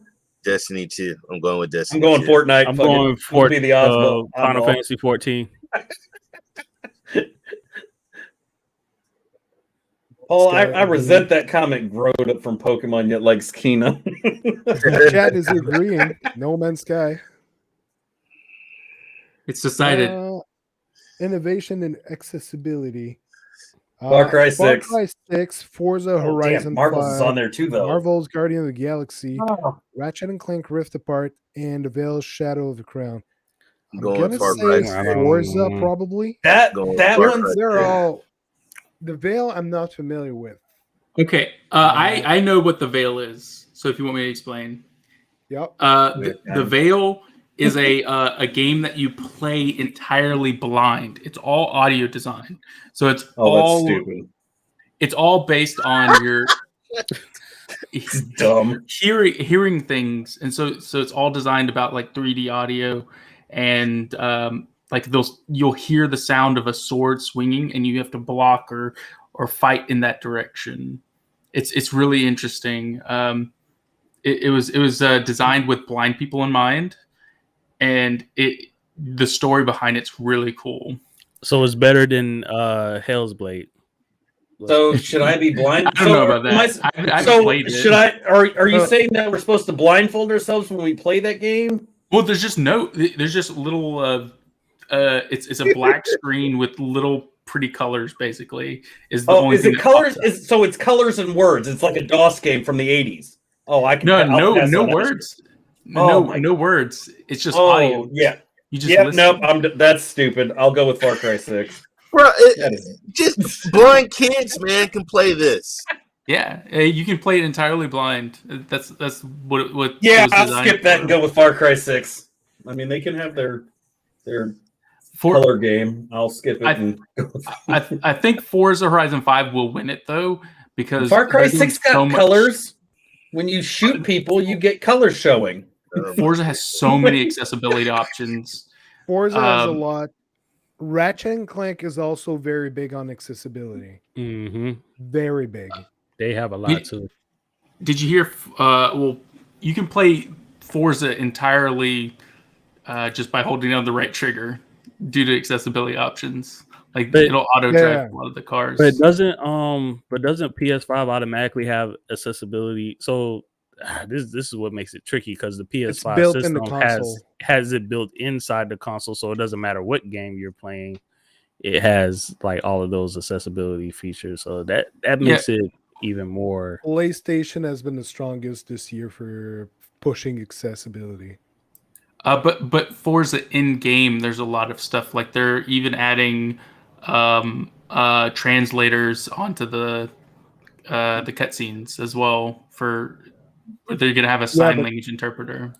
You have to activate those in games though. Yeah. Ratchet and Clank, you can set it in the console for some of the basic accessibility settings. So someone could go set the console early, and whatever game you're getting, if the person is stuck with disability and has trouble navigating the menus, it's already set in the game, so they just have to start the game, and it's already ready with all the accessibility features. Yeah. That's a very strong feature. That is extremely helpful. But I still think that just Forza Horizon 5 has a lot of like unique features that make it stand out, I feel. And I think they're more so going to grade it based on the individual game features and less so on like a platform feature like that. Yep. Don't tell him money hack in Forza Horizon 5. Just hold an elastic band. It'll drive easy money. Yeah. Yeah, man. Okay. Next. Best VR AR. There's Hitman 3. I Expect You to Die 2. Lone Resident Echo Evil 2. 4. Resident Evil 4. Resident Evil 4. Sniper Elite VR. That's you would never ever see me stream a VR game, let alone. I mean, I would probably do a VR, but damn sure wouldn't be Resident Evil 4. I don't even like playing that regular on the PC. Like I would play that in virtual reality. Dad, why would that even be a thing? I'll go with Sniper Elite. Cordell said RE4 easy. I mean, I know it's going to be Resident Evil, but I just Evil that game can kiss my butt. Oh.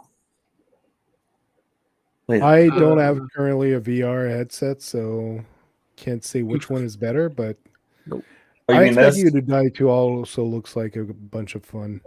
I mean, I got a Quest, but I won't use it on stream. Boo. Got a break. Okay, let's skip. Go spend your money. Best action game. Yeah, you use that thing. I don't want to know what you're using that for. Back 4 Blood, Chivalry 2, Deathloop, Far Cry 6, and Returnal. Oh, I'm sorry. Chivalry 2 is good. Far Cry 6, baby.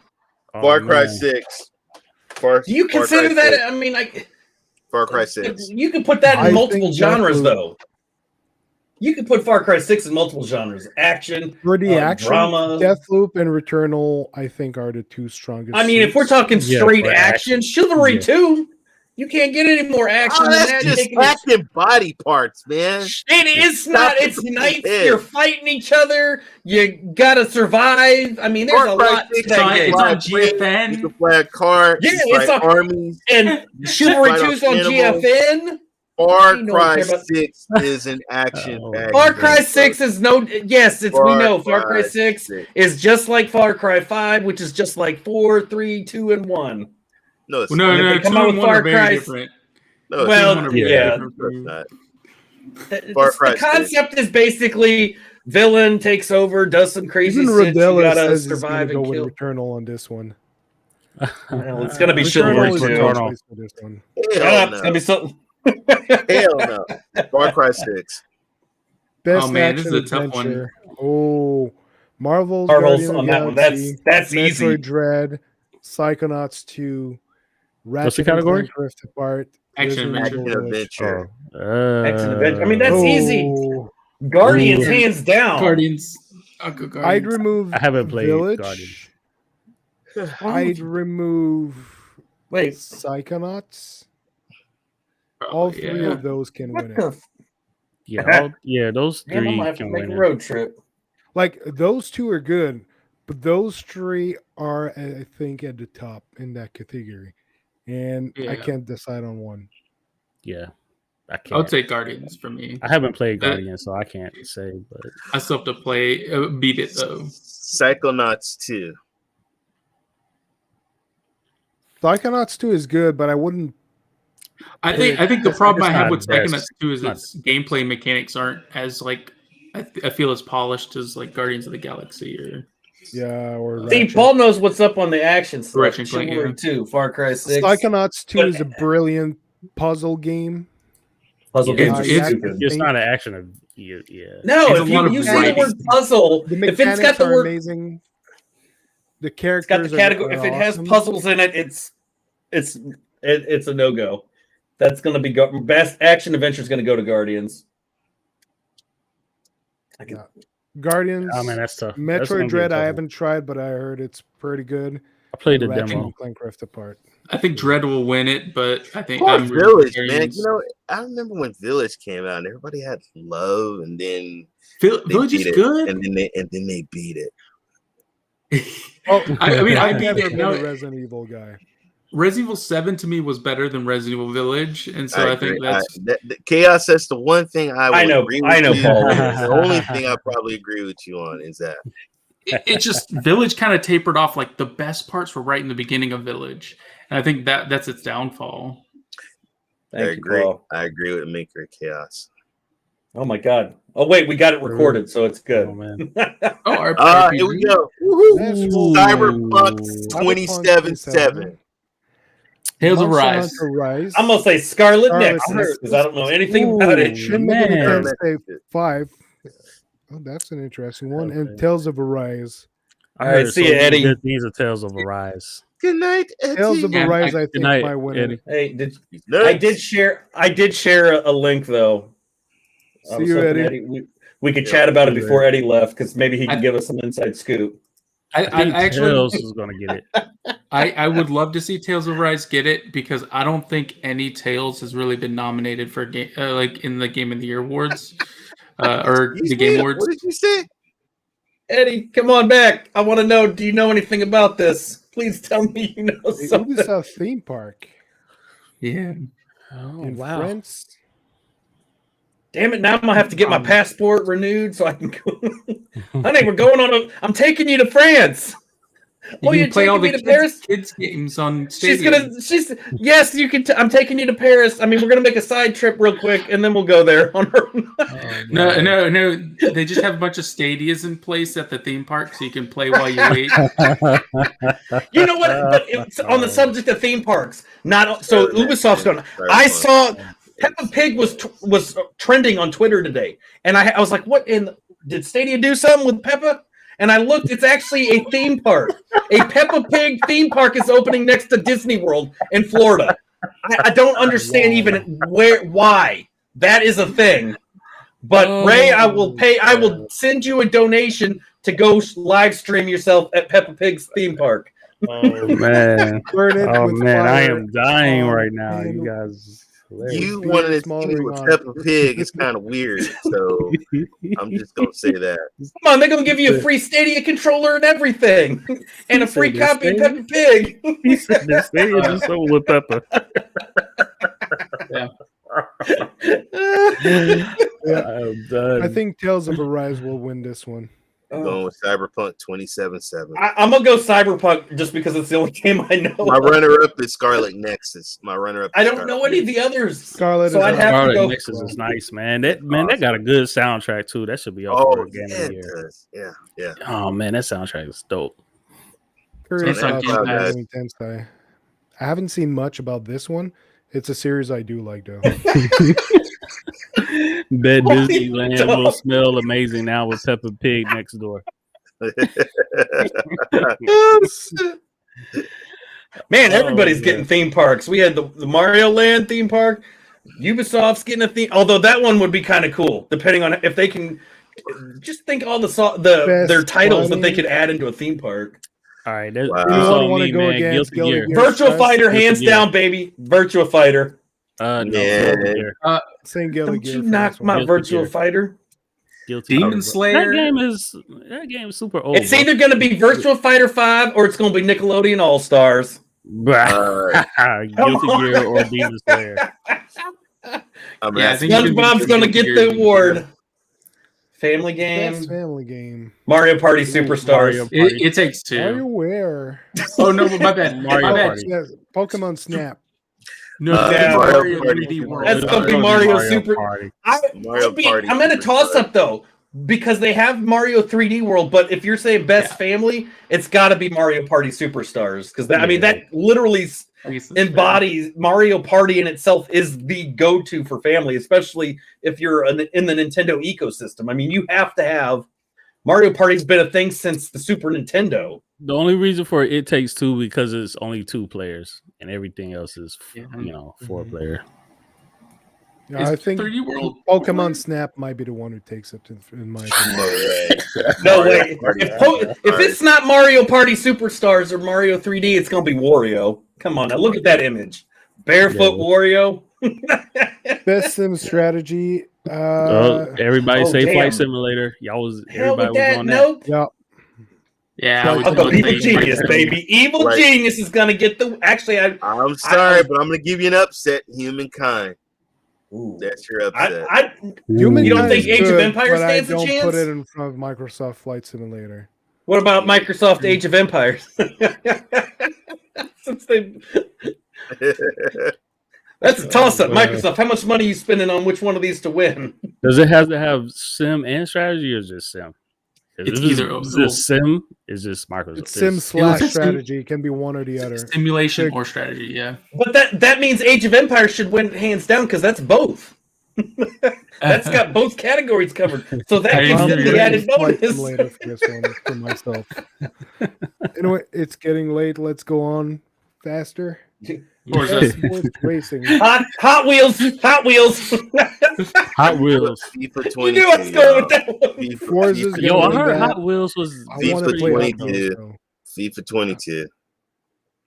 FIFA for Football. racing. Oh, hold FIFA. on. Best FIFA. sports. Okay. FIFA Totally 22. gonna be Forza. Riders. Nah, that's Riders going to be Republic. Hot Wheels It's Unleashed. gonna be Riders Republic. FIFA 22.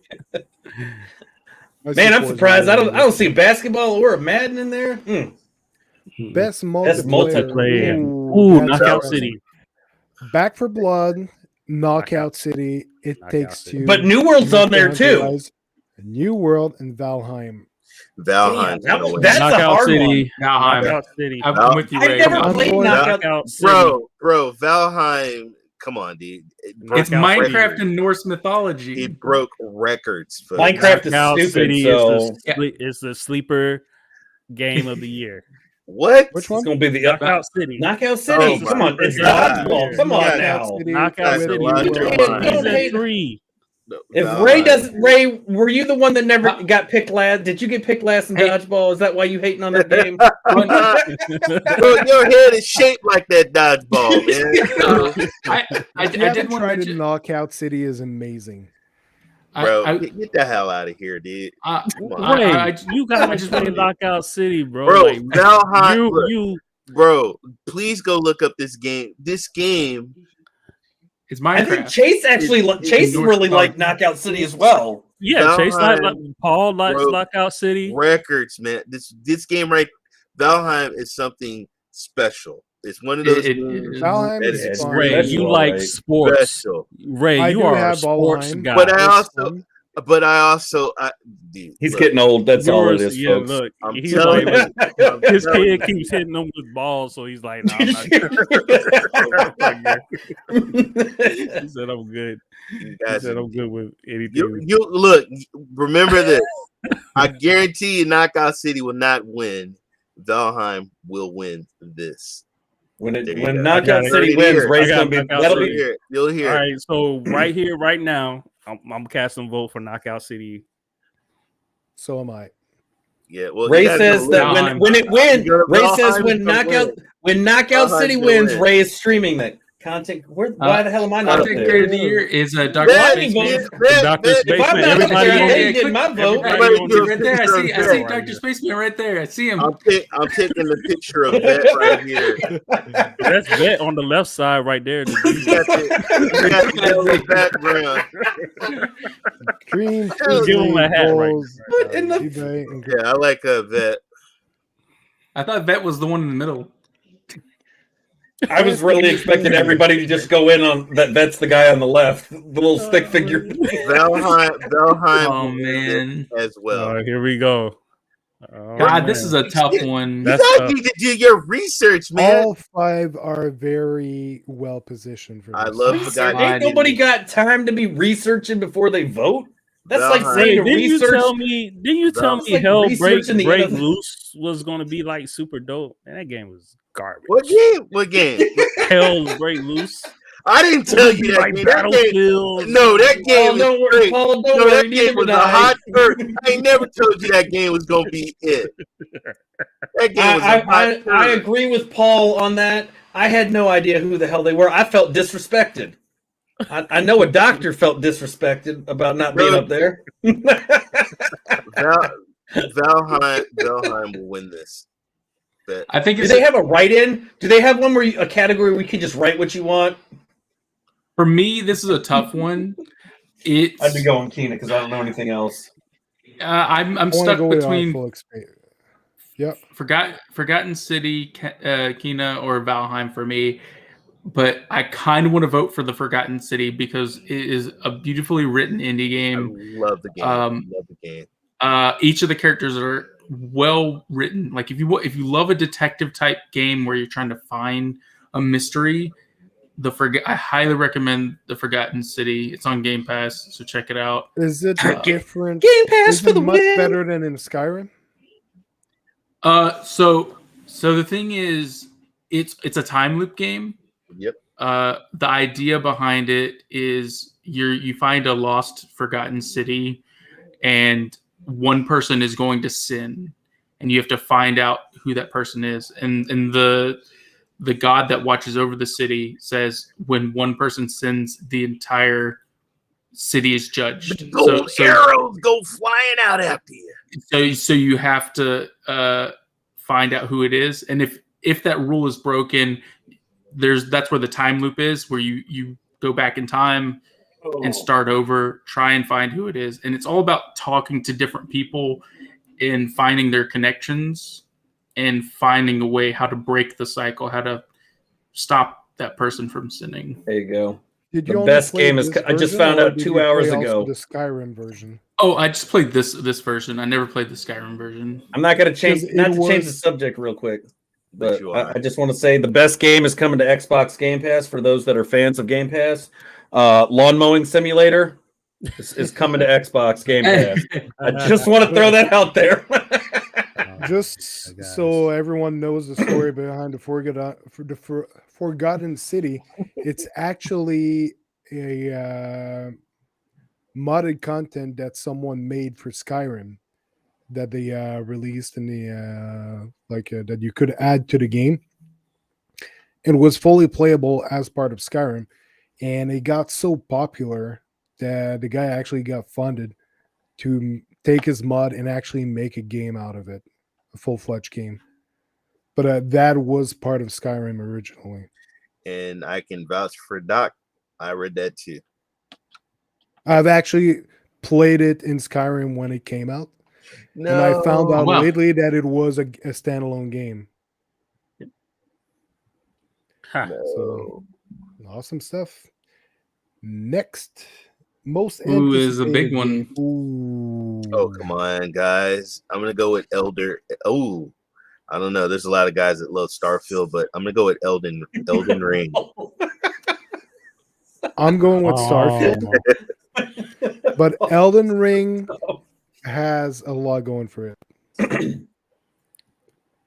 I'm a Zelda going God of War. Man, so I'm all Zelda. I don't know, man. Hold on. That legend is everybody's been waiting for that Zelda game. Yes, Zelda. This is that's really good. Tough one. Wow. I've been able to play Elden Ring, and I'm super excited for Elden Ring, but at the same time, it's God of War Ragnarok, and they're gonna have one of my favorite stories in the game because when you watch the trailer, they mention crap. How did I forget his name? It's the story of Fenrir. What would you say? Kratos. There's what's his son's name again? No. I'm talking about. It's like one of the gods. It's at the end where they're trying to find. How did I forget his name? Atreus. It's on with an A. It's not Atreus. That's his son. I can't remember the name.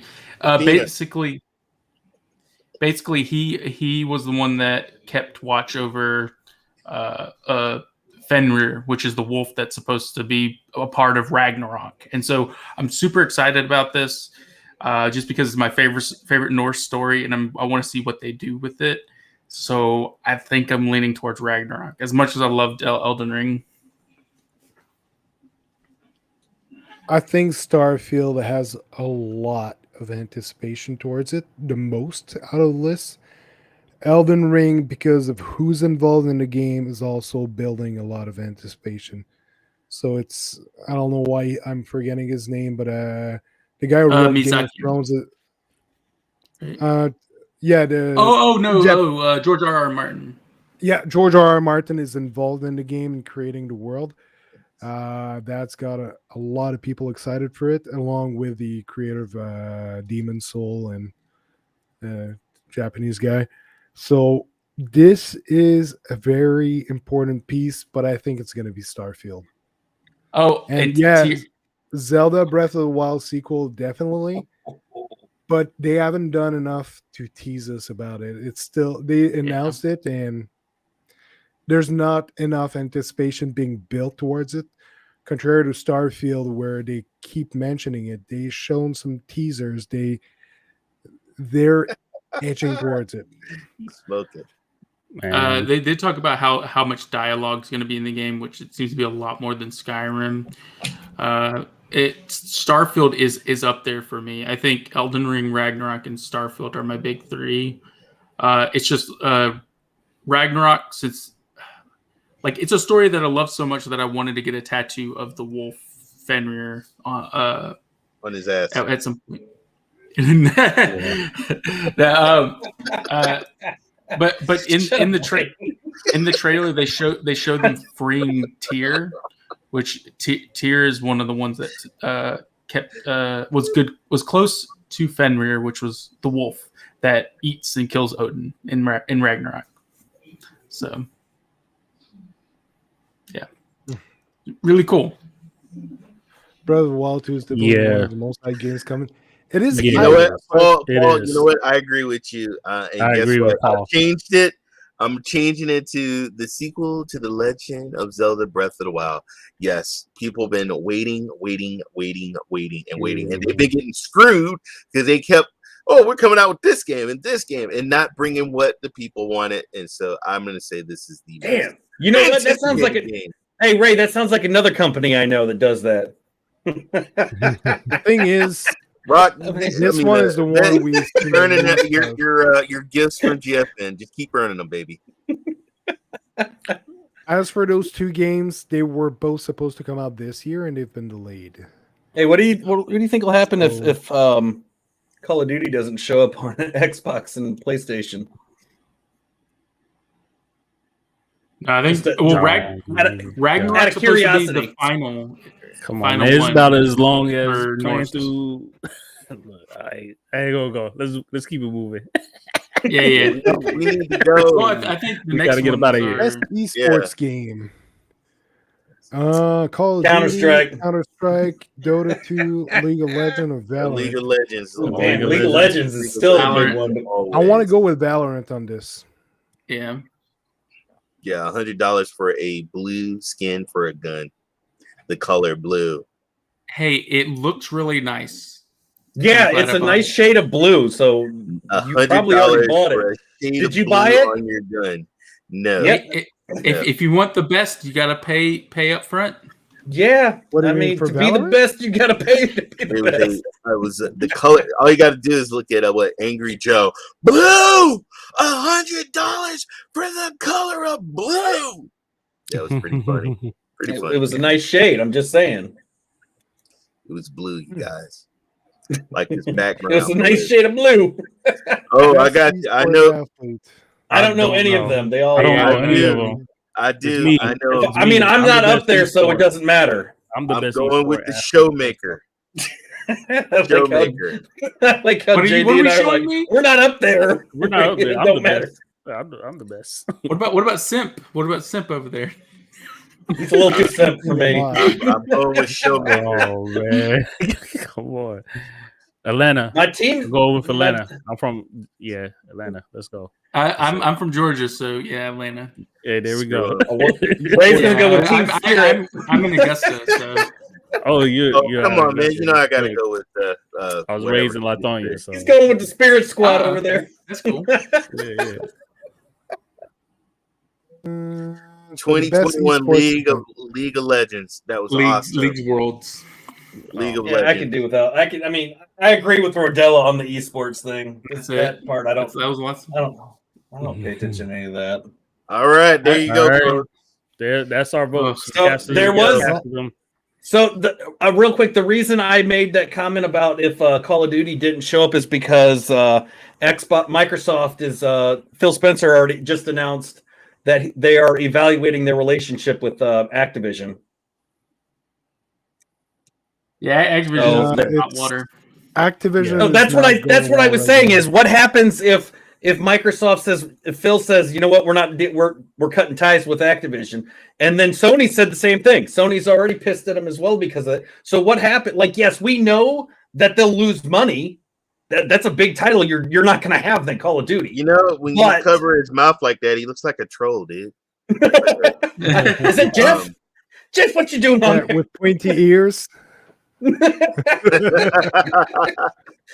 I mean, the expression alone, that's a great picture for the expression, like, what I do. But I'm just saying, I'm just saying in general, if they lose, if you cut ties, like, yes, it's a factor, but from a business standpoint, you're going to lose a lot of money. So it's like, you know, they care? I had a friend that worked for Blizzard and he got fired. So guess what? Screw him. Xbox, do the right thing. Do the right thing. But the other thing though is that goes along with this. There are a lot of people that are conflicted with this because if Microsoft and Sony cut ties with Activision, why there's people talking like, why didn't they do anything about Ubisoft back in 2020 when their accusations came out? But Ubisoft recognized what was going on and tried to act on it. Right. No, it wasn't perfect. There was still some personnel who were problematic, who were in position. Bobby Kotick, and they made it clear that they didn't want to see that anymore. Well, yeah, Bobby's just straight up denying. Blizzard, on the other hand, denied every single claim of sexual harassment. Yep. They went and silenced personnel in the company. Yep. They did some settlement. Does Sony really need Call of Duty though? Let's be real. You could just start adding more add-ons. Sony doesn't need Call of Duty. No, they could add more add-ons to Grand Theft Auto. You could just start throwing more stuff into Grand Theft Auto, and people will be happy with that. I wanted to mention that Ubisoft also they got a little bit of shit because recently, a couple months back, there was an article about how a lot of the things that they said they were going to do to help combat a lot of the bad stuff at Ubisoft, they actually haven't done yet. And I think we should definitely criticize them as well. Speculation, folks. Yeah. I need to know your story. You know what? I can pull it up. Hey, you know what, guys? Though at least they're not plagiarizing companies. You know, like a certain software company does. Yeah, we might change software soon. So there you go. Yeah, if we end the show, Doctor, if you have a few minutes after, I can fill you in on that. Because I may or may not have gone ahead and splurged and spent some money. Try and find it. Oh my gosh. There was a lot more with that Streamlabs stuff than people were, yes, you could find out about the stuff on Twitter, but if you actually watch some of these videos and really paid, there were a couple of them that were shared that discussed it, talked about it in depth on all of it from the very beginning of Streamlabs. I mean, it's a lot of shit. Like, I was shocked with it, and I paid the annual subscription, but after I watched 2 different videos and read all of what's been going on, I uninstalled it completely. I get I have it, but I still have a paid annual subscription, which I went ahead and canceled. You have an annual I still got it. He's being dumb. His ray tracing was kicking in. Hilarious. JD's like, this is what I missed. This is why I came back. I know. In July, Ubisoft faced a sexual harassment lawsuit from French Game Workers Union. Was one of the more recent things that happened at Ubisoft. Didn't hear that. There's a group called A Better Ubisoft, which is supposed to be made up of a lot of the workers, was saying that they're not doing enough to help with the stuff. 100 days ago, we signed our open letter, set out our 4 key demands. None of our demands have been met. So today we're launching a new petition open for all supporters to sign. and that was November 5th. So that was actually a couple weeks ago. So just so you know, Maker Chaos, they did settle that because they are now building those wonderful people an amusement park. So, that's how they settled. That's how they settled. They said, look, we will give you guys an amusement park so you guys can run and play with the rabbits and have a good time. There you go. We're even going to add in a there you go. bike park. Yeah. I just wanted to say that a lot of the game companies can do better and should be doing better about these things. Yeah. And while I am happy with Xbox and PlayStation standing up and saying that Bobby Kotick needs to resign or that there needs to be some change happening, we need to see it across the board on a lot of game companies. Well, there's a lot of Maker Chaos. You ever heard of a thing called Mixer? You ever heard of Mixer? Yeah, it died. Yeah, but did you slow and painful? Did you hear what happened at Mixer? Yeah, it was really shitty. It was bad. But yeah. Did anybody remember all the articles that were coming out about Bill Gates too? I mean, if we're saying that Microsoft is doing a great job, I mean, it's like the pot calling the kettle black. Considering all of what Bill Gates, all the news with Bill Gates and his wife tried to help people who had diarrhea problems across the world. Yes, I know they were helping everybody, and Bill Gates was like, "All right, I'm also going to be trying to hit up all these interns." In the public spaces, you're only as good as the last thing that came out. There you go, JD. Drop the mic. Boom. Preach it, brother. Public is extremely important. So, did we have anything else we wanted to talk about? It's 7:30 now. I mean, Spider-Man's dropping on Marvel's Avengers, and let's start talking about Spider-Man. I just watched in 12 days. Spider-Man is dropping everywhere. You got no, not he might be dropping everywhere, but you can only play him if you got a PlayStation. Facts. So that's a win for Sony. Always good to watch Spider-Man on the web.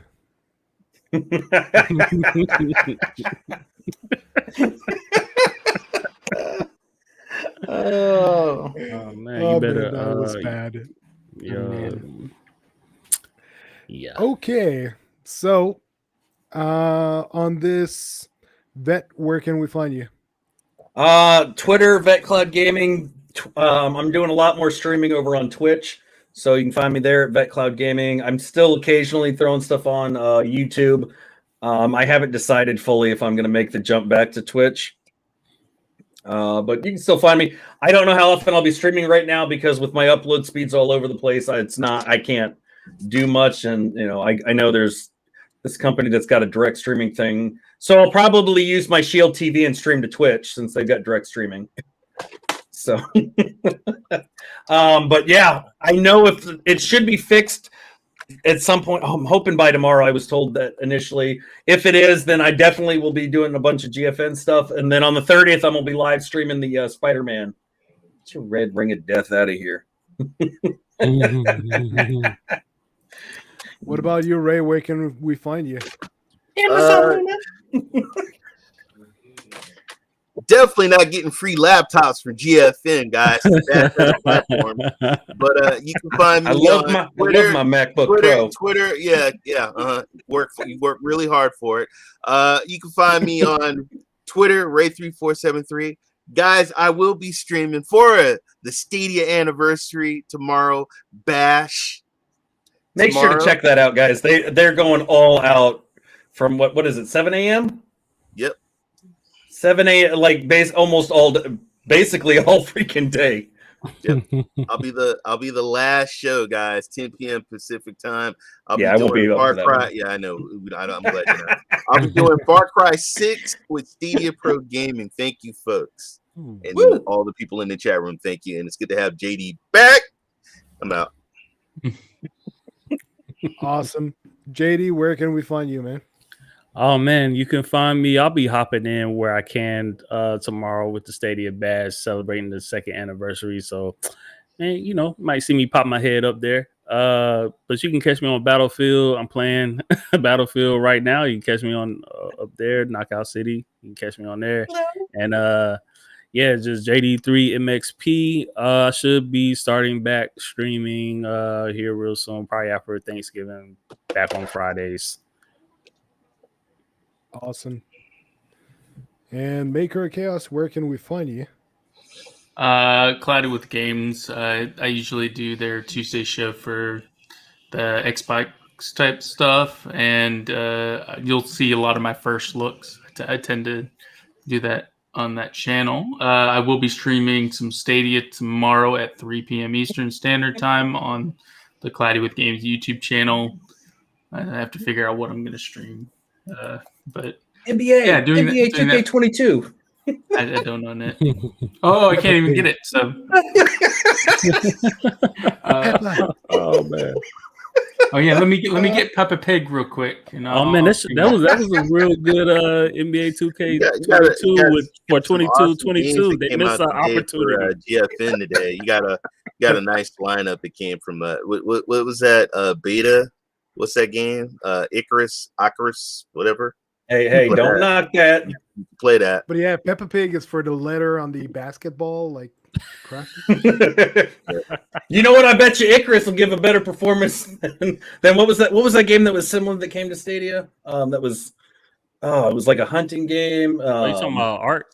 Whatever. Yeah, I bet you Icarus will do a better job than Art did. Wasn't you playing rabbits on GFN?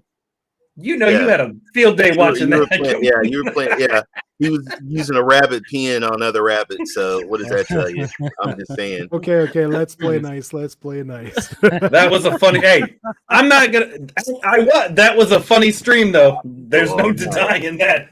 That was a cow around at the end of the chain. Pig used to be in Madden. As for myself, I'm still moving in, still in boxes, so I won't be as rigorous. Congratulations on the new house. Yeah, congratulations, man. I'm jealous. I'm jealous. New baby, new house. That is just, he's having an awesome year, folks. Yeah. I'm just jealous of the new house. I don't want a new baby. I got a 4-year-old on. If anybody wants them, let me know. Hit me up. Send me a DM. No refunds. You can keep it. I'm awaiting to cut the family channel. So, enough details on this. So yeah, you can catch me probably on YouTube. I'm still wondering which platform I want to go to, but hinging back towards YouTube. On this, everyone can say goodbye. Have a good night, everyone. Thank you very much, everybody. For joining us. Good night. Happy holidays. Happy holidays. Yeah. Happy We're not holidays. being back for Thanksgiving, right? That's Thursday. So enjoy your time. Yeah, exactly. That's a day off. I'll be eating turkey, folks, and playing Stadia or GFN or Luna or whatever. Love all the cloud. He'll be playing some XCloud. Have a good night, folks. Good night. See you, everyone.